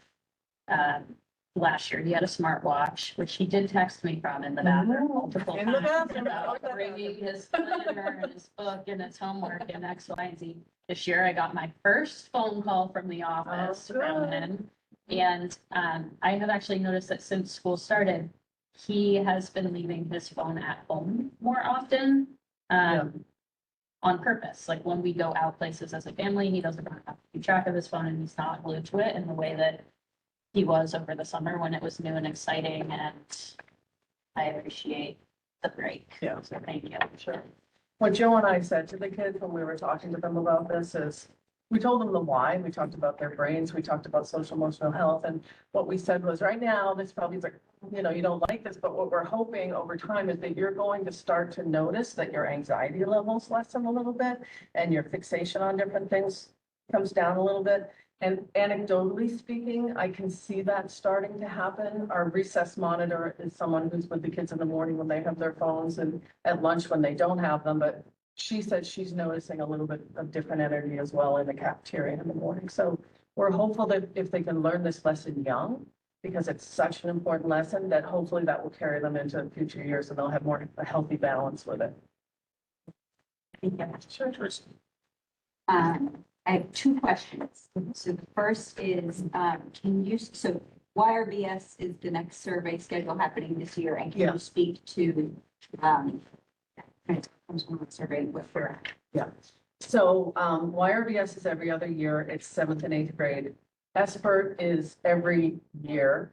Am I getting this right? Yeah, every year with 7th grade only. So our SBIRT is done face-to-face, counselor or nurse to student. YRBS is an anonymous survey. So our SBIRT data always looks pretty good. Very, very low incidences of substances they shouldn't be using, bullying, sexualized behavior, things like that. Our numbers with YRBS tend to pop up, one, because it's 7th and 8th grade, and two, because it's anonymous. So they're not in the air, and I'd be happy to do a presentation on them specifically if it's something you'd like at some point. But the numbers are not in very alarming areas right now. Joe actually did the analysis over the summer and he created some great graphs and some good detail. What we found across the categories of, you know, drugs, alcohol, bullying, not wearing a seatbelt, being in a car with someone who's driven after drinking, sexual behavior, across all of those categories, 7th and 8th graders, there was a 30% yes rate, which, you know, it's not small, but it's a cumulative percentage. So smaller percent, and I have some data here. 30% had done one of those things. 30% had done one of those things. Yeah, I've got some graphs. 30% had done each of those things. Yeah, no, 30% had done one of those things. And driving in a car with someone who's had alcohol is oftentimes their parents after a night out to dinner and they had a glass of wine, you know, and the kids are saying yes to that. So culturally speaking, I'm really pleased with where we are. I'm pleased with where we are in these numbers. And Joe is getting trained in the Mark anti-bullying training in a couple weeks. And he'll be doing that training with our sixth graders, doing a refresher with seventh and eighth graders. And we can start to fold our ruler language into that, and it really does have a positive impact. I'm biased, but we really have a great school. We really have a really good district, really, really great kids, supportive families. So I feel really fortunate when I look at our data comparatively to other districts. Thank you. And then my second question is, and you're looking forward with the things coming up and looking for the next school improvement. What are the roadblocks you see? Okay. What are the roadblocks in happening? Time is something that is always said, but the resources available to identify appropriate training, bring in the training, oversee the training, make sure that it's done with integrity and fidelity after that.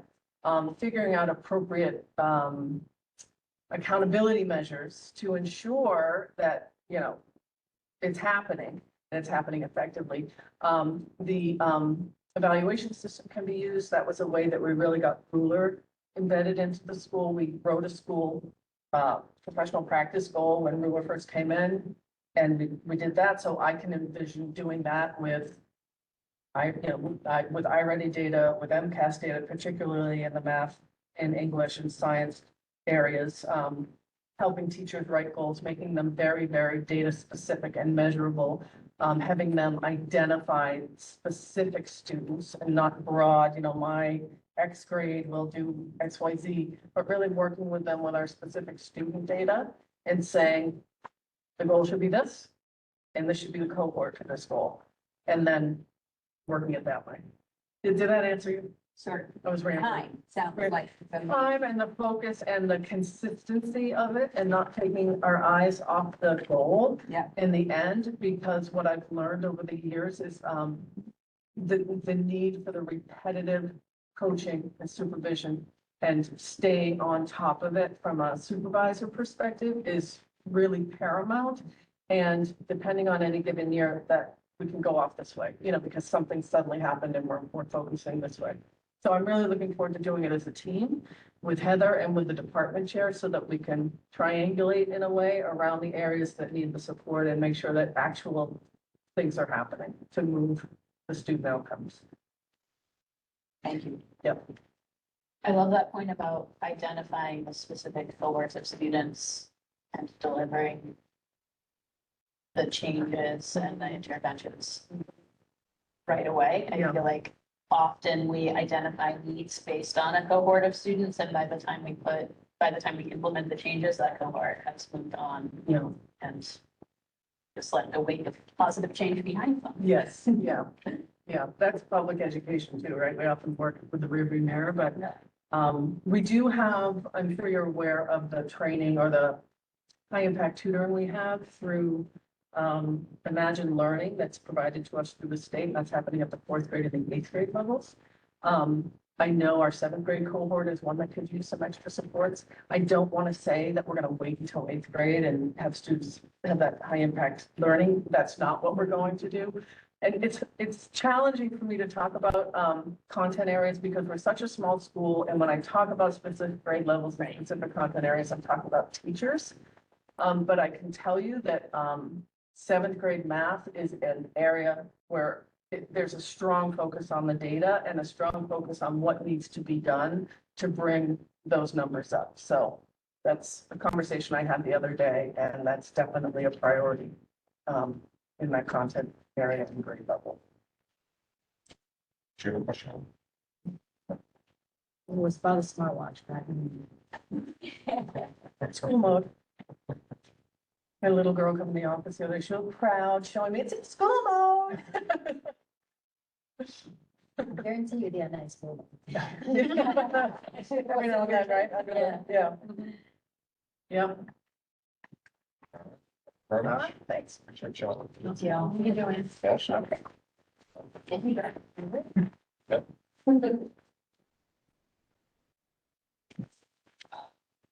That's it.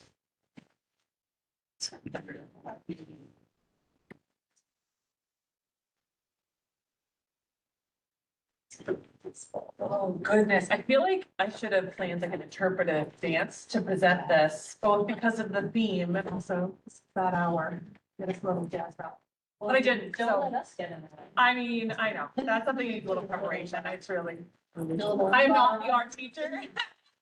Oh, How did that? Oh, I'm gonna, can Oh, I present, sorry. I'm gonna present That's that. right. Trust my driving. Well, no, because then a bit, next slide, next slide. Yeah, no, I'm thrilled. Let's see. All right. Oh, no, you don't need to see this. All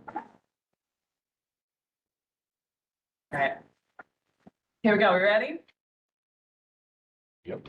Hi, everyone. Thank you for having me again and for the time. I'm going to use the space for curriculum update for this month to share some of our curriculum review process. So this one is a little unique, going through a curriculum review process with an organizational support from DESE, and actually kind of a unique tool that we had a chance to use. I kind of hope all of the other content areas explore this. But this is the overview summary findings from the Arts Council. Arts Council was formed last year in response to a grant we received from DESE. And it allowed us to implement the Arts and Cultural Vitality Index. So you all have printouts here. This is, I'm sharing this, but there's actually a lot more data connected with it that we will be posting and sharing publicly. So you get the first shot to check it out. And then we'll share more that'll actually include a more robust data summary overall. So honestly, when we started meeting with the Arts Council, and I'm actually glad Joe's here because he was part of the Arts Council with us last year, wearing his former hat. We really started with leaning into what is the vision, why are we here as a district, and why are we engaging in this process? And it was a beautiful opportunity for us to use a tool to guide that process. So we were awarded the grant, and the grant was really just allocated to the stipends for the council. That was all you were allowed to use it for. And they provided us with this tool. So you have connected to the summary. There's also actually a printout of the Vitality Index overview.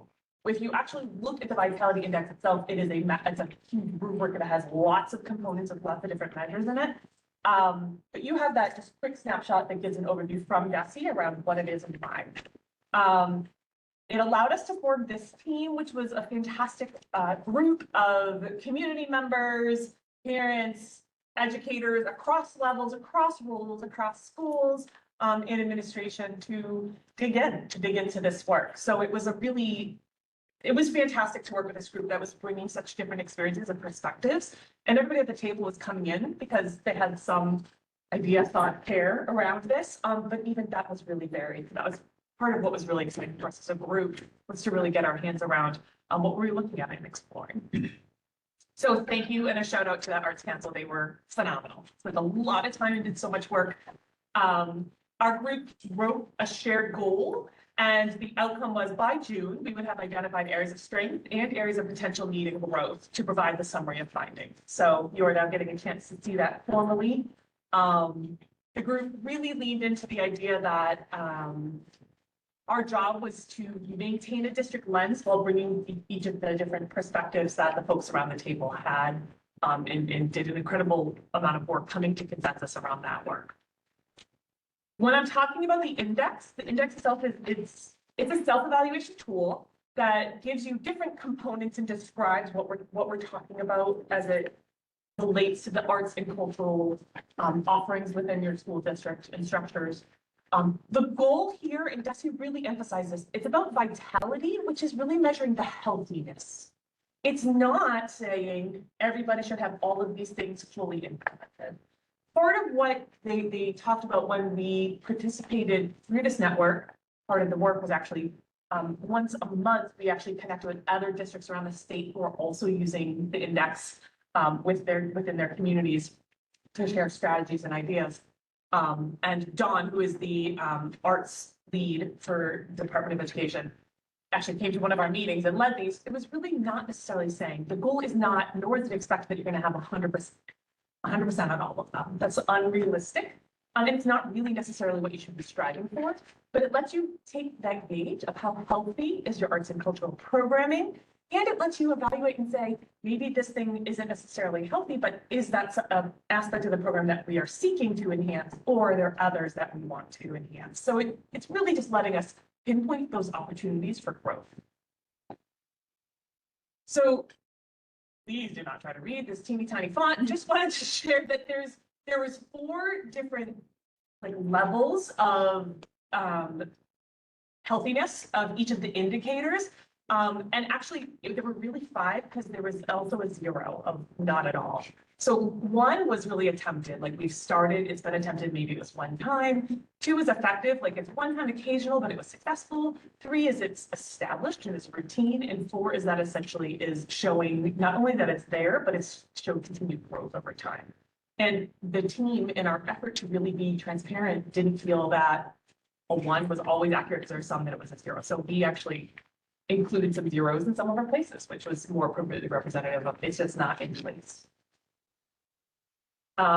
So there's 4 levers across the vitality index, and they sort of increase in levels of complexity in implementation. So the first one is infrastructure, which is really looking at systems and structures in place. Do you have the structure? I mean, it literally says it in the title. Do you have the structure to house arts and cultural programming in your schools, and addresses what might be historically inequitable barriers for access, for representation, and for participation? So using the tool, which had, I think this one had maybe 15 different indicators, each member over the course of our time together contributed and collected artifacts to speak to each of the different indicators within this. I actually want to see if it's. No, the packet I gave you doesn't actually pull all of them out. So there's a question about the process. Sorry. Yeah, actually, let me finish explaining this part of the process and then you can jump in. So we actually spent the bulk of the first part of our time is getting to know what do the rubrics and the components say. Then the team was really looking at collecting information and artifacts from the community that we had access to help us then use those artifacts to then judge the healthiness of the pieces. So everyone on the council was invited to contribute artifacts, and artifacts could be something like, here is a program from a piece I went through. Here is publicly available DESE data about student enrollment in arts classes. There were also contributions from the staff that were on the committee that included things like staff survey, other curricular information from curriculum processing, and their experiences. We also did community surveys, student surveys, and then also used some internal data that we had access to. Frankly, one of the pieces we found is one of our barriers is having really easily accessible data that folks could use and analyze. So a bit of it came from sometimes there wasn't enough information for folks to make a rating and a judgment. But then we dug in, and then you go through the process, and within each of the levers, there's all these different indicators, and you rate on those different healthiness levels. And then the team came to consensus. So the whole group around all put their own individual scores. And those that had really wide range, like maybe Maria put a 0 and I put a 4, we would then as a team talk through. So what did our artifacts really say? Why did we rate that? Can we come to consensus as from a district perspective? And that's what we then moved.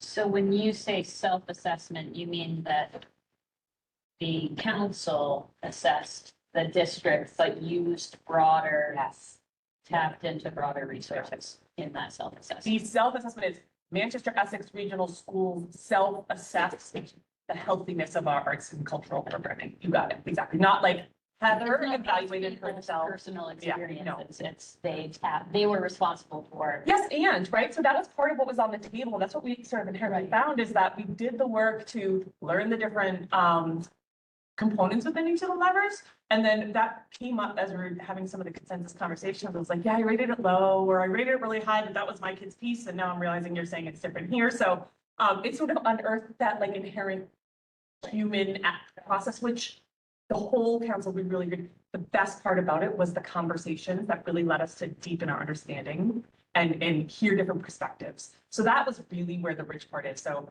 while I can share this data with you, I think the bonus was really the group getting a chance to dig in and hear from other folks, both in-district staff hearing parent and community perspectives, community staff hearing from like at this level or at this building or at this school or my kid or so it was actually that part of the process was really enriching.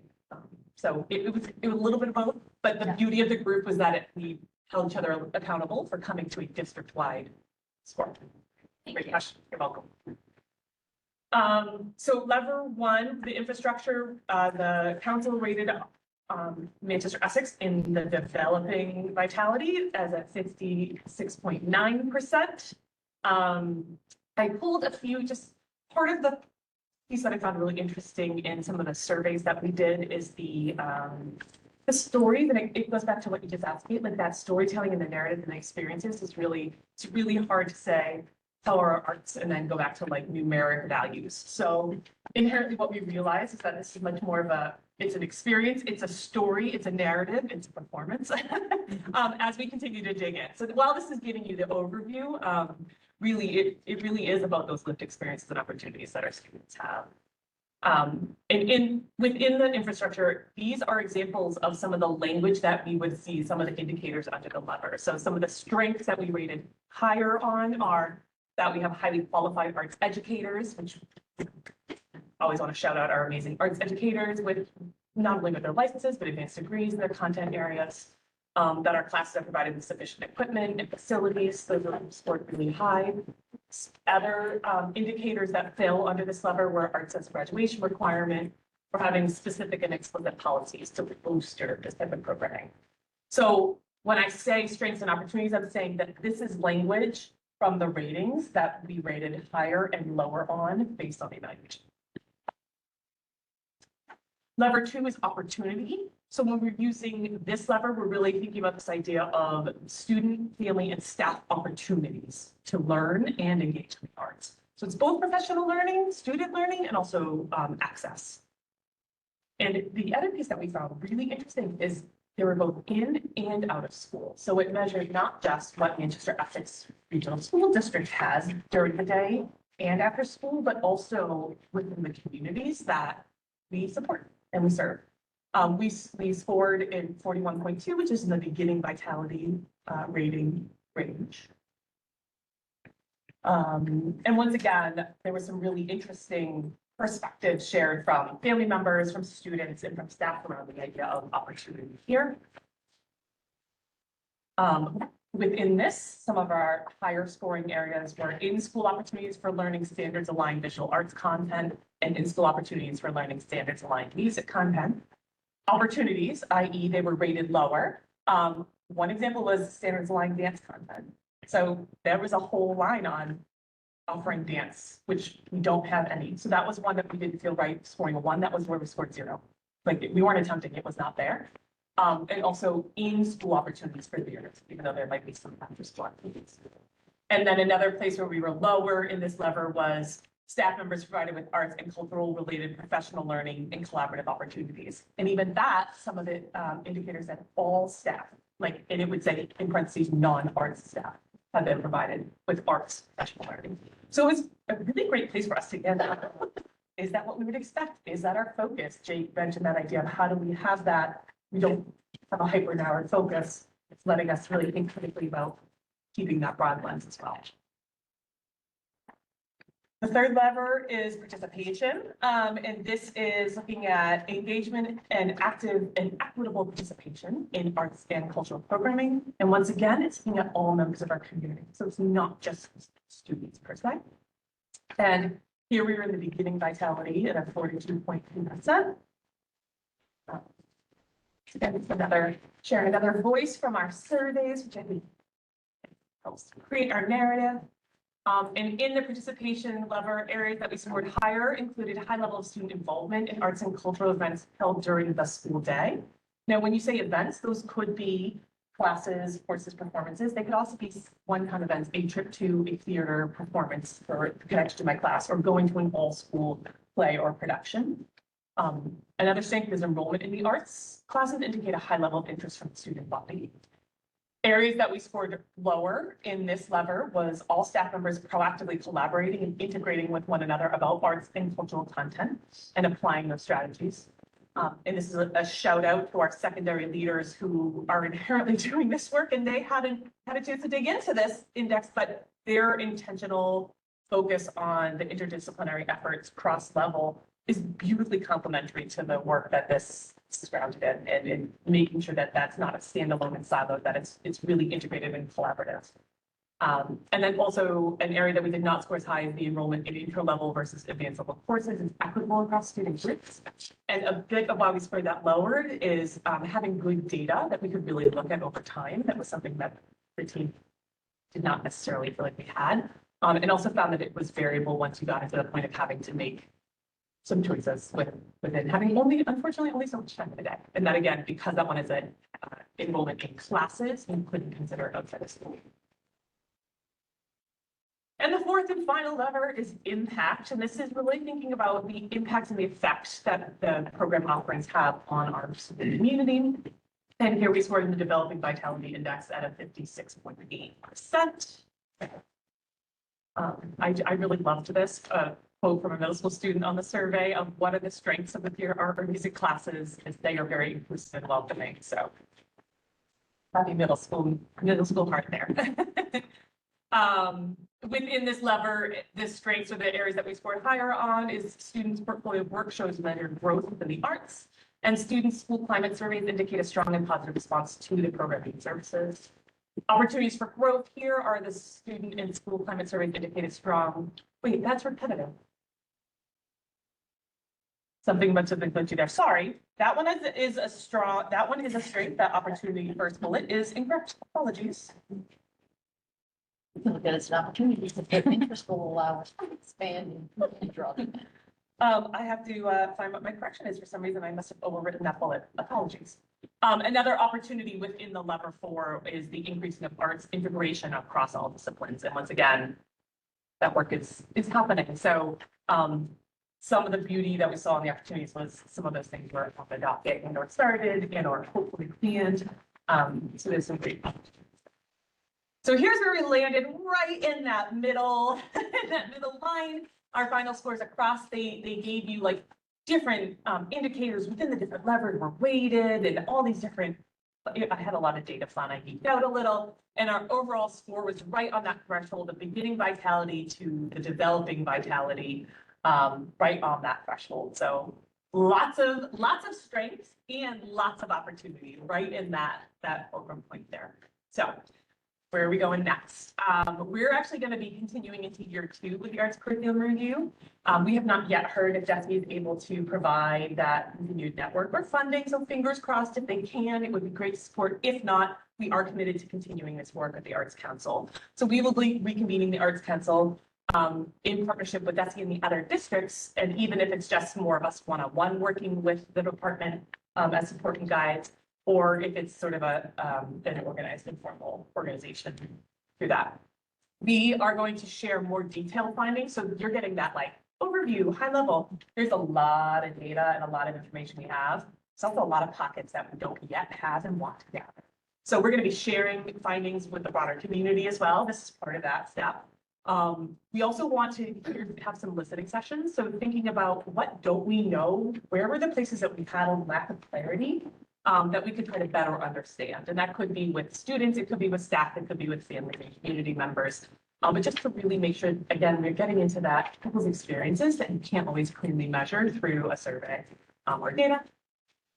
Then using those inputs to help us prioritize, because there's a lot of opportunities, but you cannot do all of them, nor should you do all of them equally. So how do we make sure we're prioritizing those high leverage components, those areas that the community is telling us this is our right now need, or these are our long-term high priorities, to help us map out both programmatic supports and needs, but also any fiscal implications that might occur with that. And then building a timeline around the action steps. So we got a good next step list here and just a lot of space and opportunities for us to grow. You don't have these pieces, but I just want to let you know when shared with the community, what you'll see if you continue is there are additional resources that will include things like the state did a summary of the implementation of the regional framework. Really interesting data, like 2% of the districts have dance opportunities district-wide. So like some of that's like, oh, okay. So our 0 is not unusual. But but there's also some other places that we have some space to grow and learn. If you want to look more, it's linked, and then I'm going to start to, you will see when you go through is there's some data shared from the different surveys too, if you want to see and hear a little bit more. There. So that's what's coming, and then will be shared publicly on top of our plans for next steps as we move forward. So if you have any questions or anything you're wondering about or anything to clarify.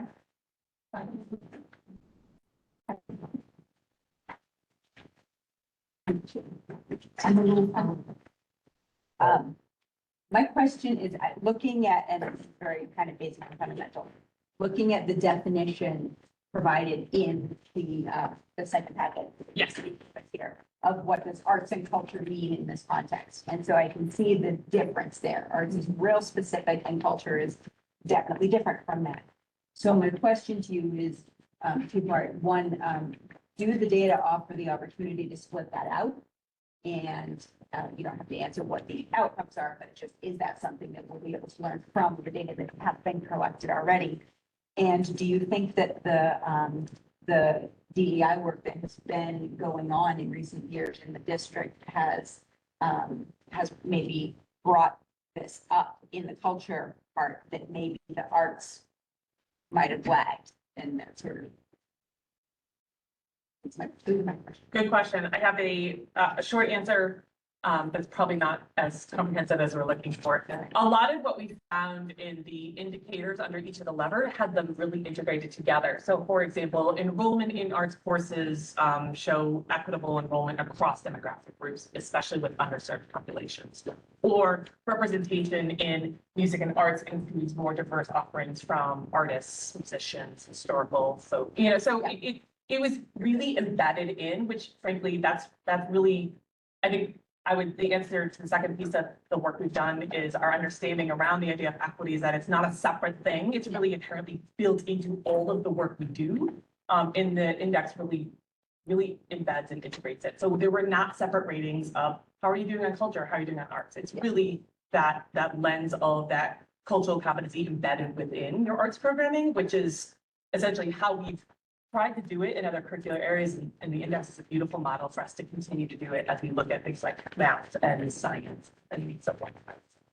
That's helpful. Thank you. You're welcome. Thank you for sharing this. This is very helpful, not only get a sense of what's been done, but kind of where it's leading you all. So I appreciate that. And I look forward to the more detailed work. I think one of the things that I love about this graphic that the department put together, it's almost like a hierarchy of needs kind of thing, right? Where, the opportunity is dependent on infrastructure and impact, is dependent on participation, so on. Given that, however, I'm a little confused how we can have a much better, substantively better impact rating than participation and opportunity. Because it seems impact is dependent on those two things. And if those are low, why is impact higher? So my first question is, can you talk a little bit more about how impact is defined, and is it really dependent on participation and opportunity, or is there something else going on there? Great question. So this descriptive paragraph underneath each lever is how they're defining that lever. So impact itself is considered the programming serves by the effect they have on the community, particularly on student learning, educator effectiveness, and school climate outcomes, and have evidence of significant positive equitable impact. For example, underneath here are things like do we use student portfolios to show measured growth within the arts? That is something we might have. Now, it is not necessarily a barrier to have that as a strength, even though we may not have maybe the numbers of participation you might be seeking, right? So it's saying with what you have, what is the measure of impact that those might be having? So yes, if you have zero infrastructure, how would you possibly then have an impact? However, within each of the layers, some of the language within the indicators allow you to say, what we do have, what is the impact that is having? Like the climate surveys, that was listed on the screen. So we pulled climate survey data. We also pulled the survey data from the students, their perspectives about outcomes. So it is essentially built on the hierarchy of needs. And that's also how they recommend you think about when you're thinking about your next steps approach. If you have things that are in the infrastructure that are unresolved, what you might find is that you might have strong impact for a little bit or in the immediate, but it's probably not sustainable. So they're also getting you to think about action planning. You could do something that's on the level 3 and level 4. Like we could increase arts integration across all disciplines. But if you're missing components in the infrastructure, it's probably not going to be sustained. So they want you to think about using these levers both as a hierarchy, but also how do you build it so that the structure becomes something that's continuing to sustain and continuing to grow instead of like one-time things or one-year focus that then crumbles because you don't have that structure to build it on. So yes, and, right? It is designed that way to help evaluate the qualities and also to help in the action planning and the timelines and recommendations for action. So Thank you for that. you're welcome. So my second question, to me, the kind of percentages of each of these 4 categories do resonate with what I either have experienced or heard, particularly related to participation and opportunity as our biggest challenges. And one way to potentially think about impact is that for those who do participate, right, there's an impact. So do you have data or will you share data or do you have thoughts or reactions about who is participating now? And it may vary by grade level, Yep. right? We do. Okay. Yeah, we have, so we do with an asterisk. We have data about enrolled classes. We do not necessarily have accurate data about the outside of courses. So it's actually the data about our arts course enrollment is public data. It's consumable. DESE has it posted on the website and they have 2023's participation rates on there. The fact that up through 8th grade, it's required courses, the scores are going to look really high in art and music and not so much in dance and theater because those are required courses through those grade levels. You can look at the high school participation rates as well in their data when the group demographic size is large enough, can be broken out by student groups, if that's part of your question. Beyond that, what we don't have is participation rates in an organized manner for those activities that are outside of the course offerings, which is a big part of this measure. So we do not have a consistent data source to measure that. Now, could we collect it? Absolutely. Could we build in systems to have that so we can start to collect that information as a district? We can. So that almost goes back to the infrastructure. Do we have routine data systems that let us access that? So yes, and we have some, we don't have it all. Thank you. Yeah, you're welcome. Do our arts instructors and music teachers have the opportunity to collaborate with core subject area teachers at any grade level? Do we have time for that? Does that happen? Yeah, that's a really good question. That is, so it was a place, I'm wondering if that was supposed to be the opportunity in the lever 4. It is definitely an indicator that is measured is that arts and non-arts teacher have the opportunity to collaborate. I know it came up in, perhaps here. Here we go, right there. So yeah, that idea of all staff, when it says all, it's not just non-arts. So all staff members proactively collaborate. So that idea is embedded in here and it's a space that we did not rate as high. That being said, that is really one of those areas of the work that's happening in the high school and at the middle school with their efforts to look at that interdisciplinary work. They're intentionally building that time and building that opportunity in space. So I know we're already in a better place than we were when we did these ratings back in the spring. I would say it's a little more variable at other levels in other schools. So there might be some, is it consistent? And is the infrastructure there supported in a consistent manner? Right.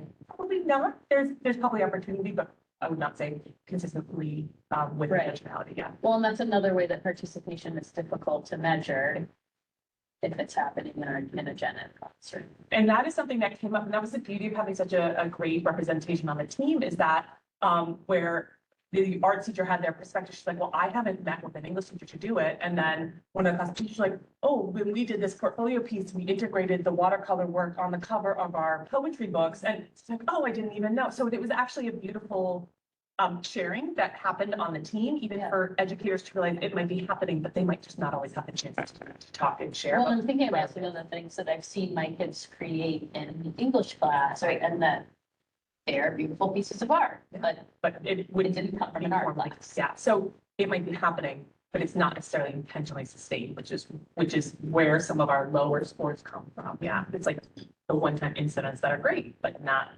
systemic. Yeah, yeah. Can I ask a follow-up question to that point? It might be a Pam question.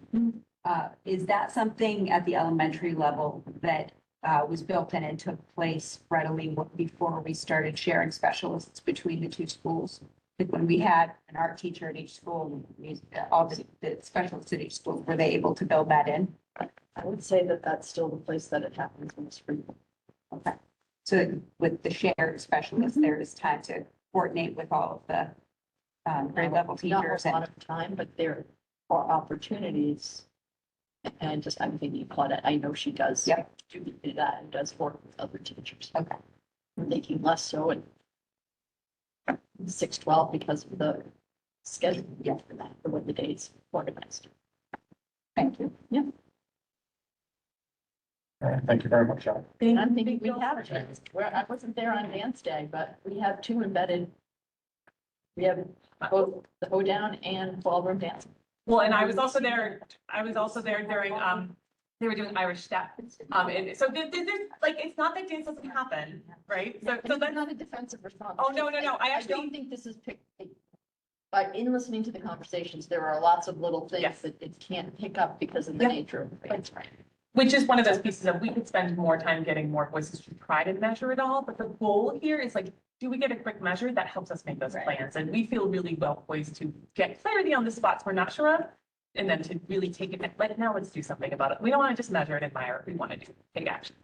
Okay. Thank you all so much, appreciate the time. Thank you. Let me stop sharing, so. Hold down, hold down. They can teach the kids. Thank you. No thanks. And I believe you're lucky.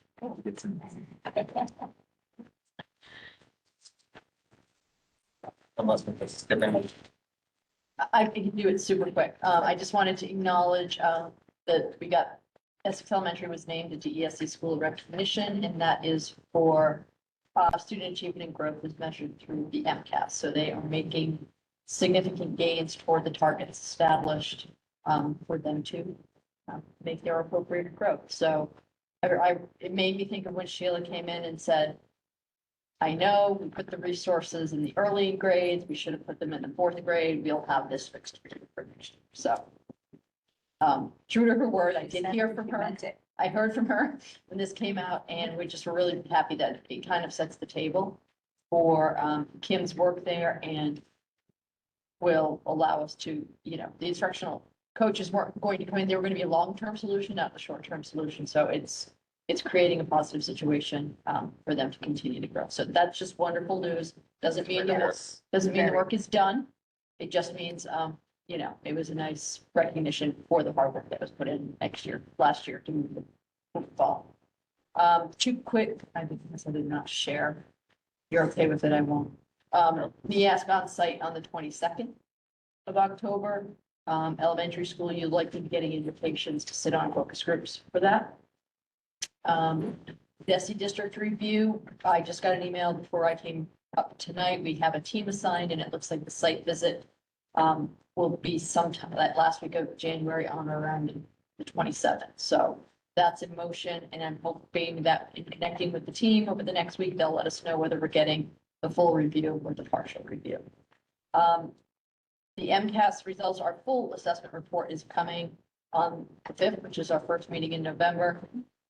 Student reports TBA, I'll let you know. We'll let people know when to start expecting them. But we don't have an official release date on those yet.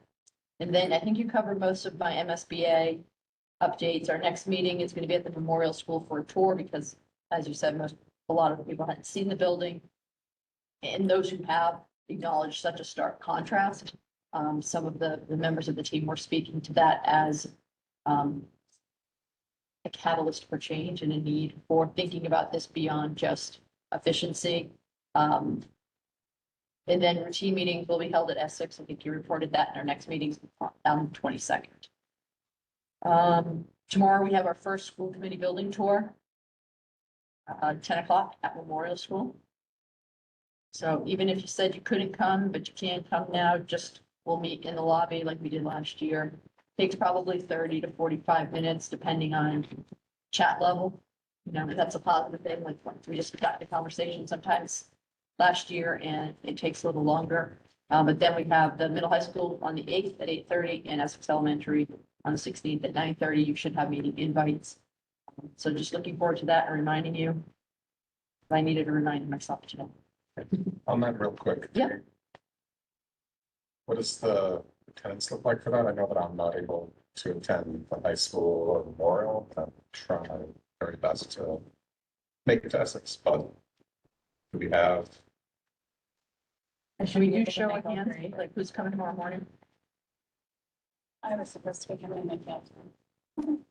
If it is, I just like went last year, I'm happy to go again, but if it's just Okay. me, I would I'm like, also I happy would like to go. I just have to. yeah, that's, I want to make sure that Yeah. they know that, we're very supportive of these. but Well, and I found it like legitimate, That's great, yeah. insightful and Yeah. helpful. of course, yeah. If Kate, if you're flexible and nobody else can come, we can just try to pitch another date for the morning. So let me get back to John and have him give me a couple more dates in the calendar. Okay? And then, my last piece of business is really just, I need to make after many years, Suzanne Graves has stepped down. I think I don't want to speak for her and her personal plan, but I think she's getting to a point where she's downsizing some of her commitments. And this is one of them, and we've been really thrilled to have her on board for years. She's someone who's there. We're not here all the time, but when we need her or when the nurses need her, she's always been a call away, and I know a great consult and a good comfort to them. But it's come time for us to replace that individual. I gave you a few notes on it. It is not a large job, it's more consultant services, and I think back before we had Mass Health, this was the go-to person for anyone in the district who didn't have a physician. They still play that role, I think, a little less capacity, a little less frequency than we used to. She signs off on scripts and certain things for the nurse's office. It's almost a pro bono position, to be honest with you. There's a small stipend, $3,500, obviously, for the credentials that this person has that I'm going to put that in the pro bono category. It's kind of an honorarium. And she's there to offer consultations on any medical issues that arise with IEPs and 504s. So under the regs, the school committee makes the formal appointment of the school physician with the recommendation of the superintendent. Allison Collins was actually the lead on recruiting and interviewing for this role, and she's put forward Allison St. Marie. She's a parent. She's known to it. We're thrilled to have her on board and to have her willing to do that. So I forward that recommendation to you for approval. So I'll make a quick motion to appoint Allison St. Marie as the new school physician. second. Any discussion? As the mother of children who are frequently at urgent care or the hospital emergency room, we can attest to Dr. St. Marie's proficiency. We're happy to have her. Very lucky to have them. Yeah, all right, we'll take a quick vote. All those in favor? That's it. Thank you. And that concludes my report tonight. Excellent. Unless you have any other, actually, let me add one thing and it won't take long. I just want to acknowledge, some of you may have gotten it. Many of you may not even know what's going on, but there was a fundraising letter that went out from the district. I saw that. Yes, and it looks like spam and it comes from the third-party ticketing agency that we did. So there was some confusion around the proper process for putting together a fundraiser. So I'll say this is all coming from a place of good intent with a desire to help support the arts programming after school and theater program. It is not an approved fundraiser by the district. It's layered now. We're trying to untie the knot. So we've asked it to be shut down. I'm trying to get access to the distribution list that went out so we can put out a clarifying email to folks.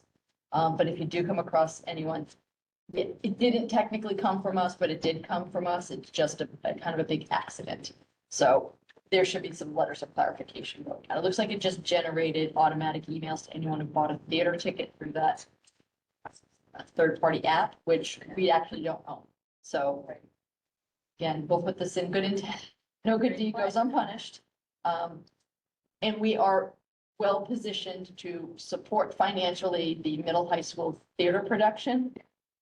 You mentioned it earlier, kind of in the stability, but we've got a lot of new people, with new questions popping up all of the time and sometimes some conflicting answers. So we're gonna try to straighten this out. So apologize for any confusion or inconvenience. But Michelle and I are on it. We're gonna get to the bottom of how we're gonna contact that company. Thank you.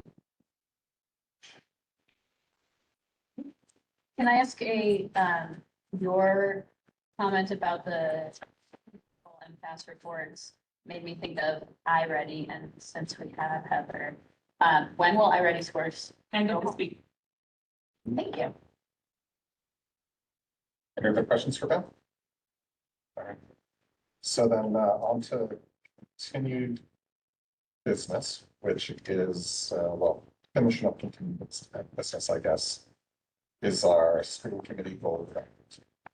And I'd like to sort of limit this conversation to about 20 minutes. And see if we can maybe hit on another topic here. But first, I'd like to just take a quick toll on the appetite of the committee to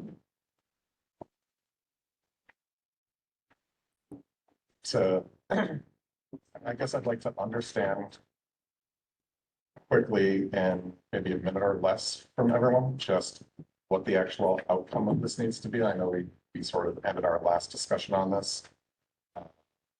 And I'll kind of start.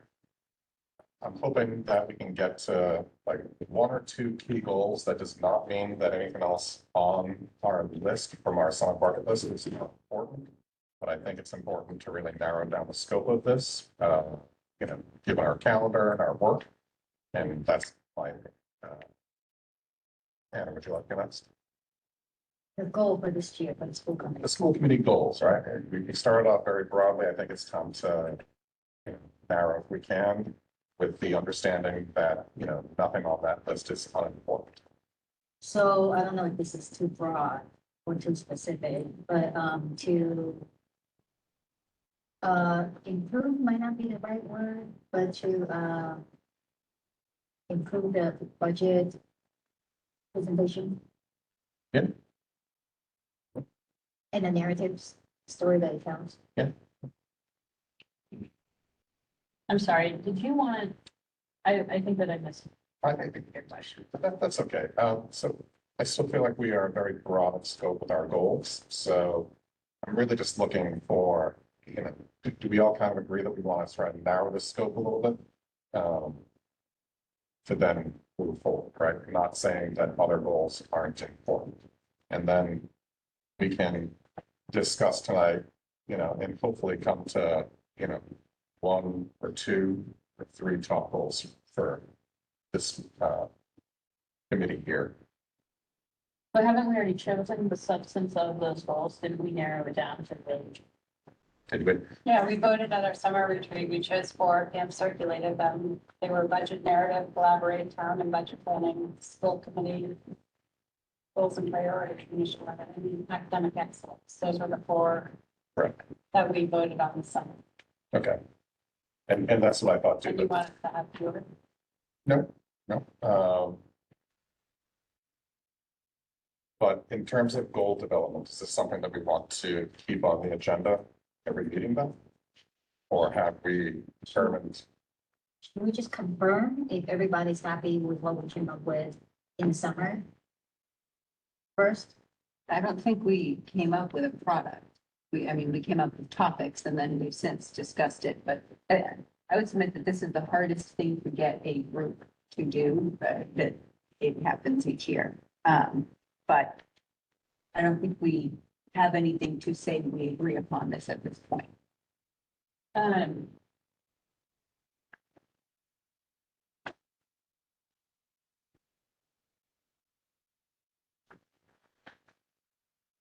might suggest that 8:26 at night is late to be starting conversation about goals. Those are the 4 topics.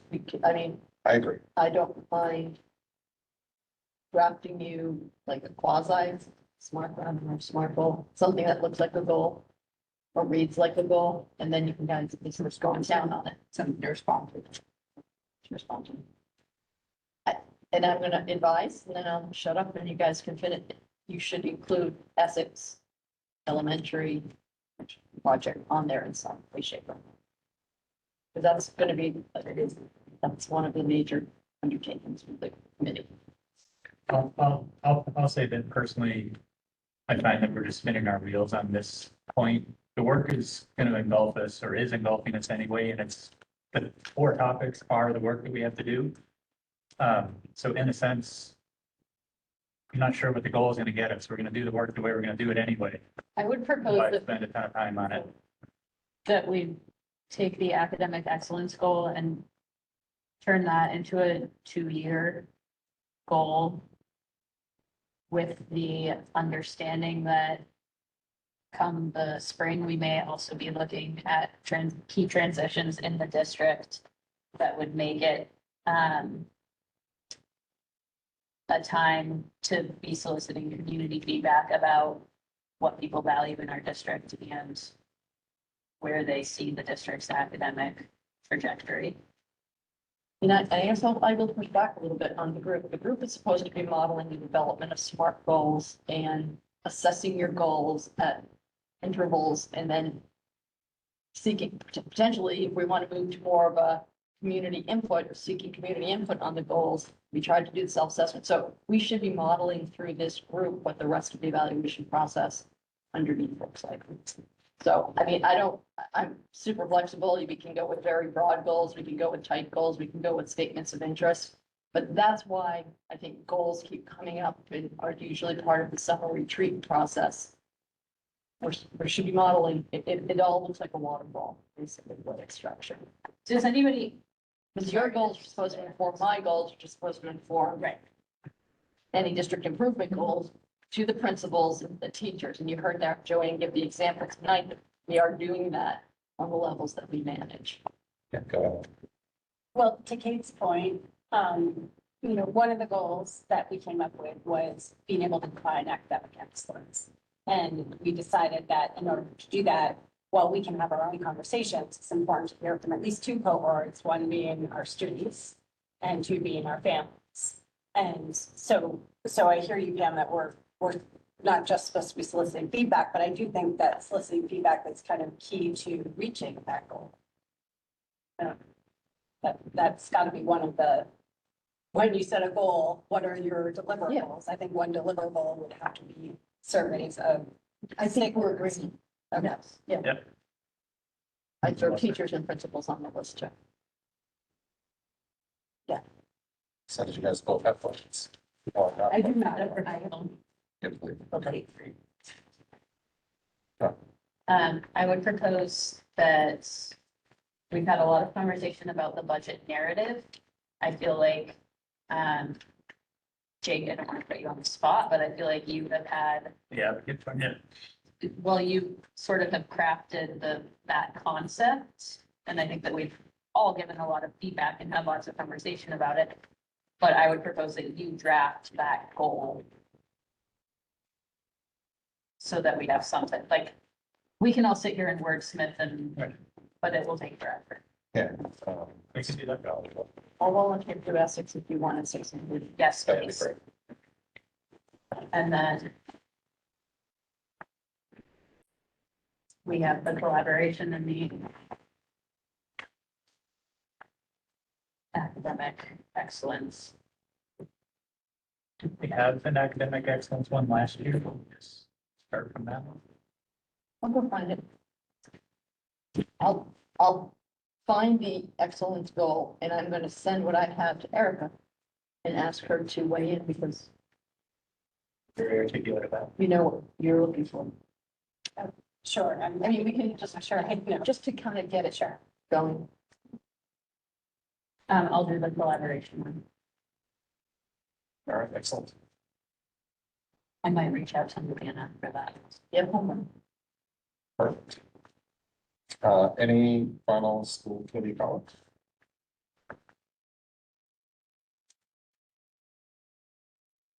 I feel like this year is ripe with hope.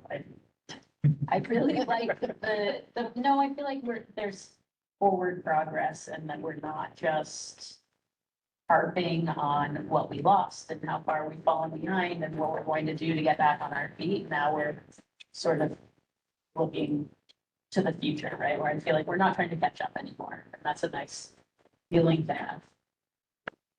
That exists in a lot of the climate here in general. All right, so with that, make a motion to adjourn. Second. All those in favor? Thank you. Thank you, everyone online for joining us.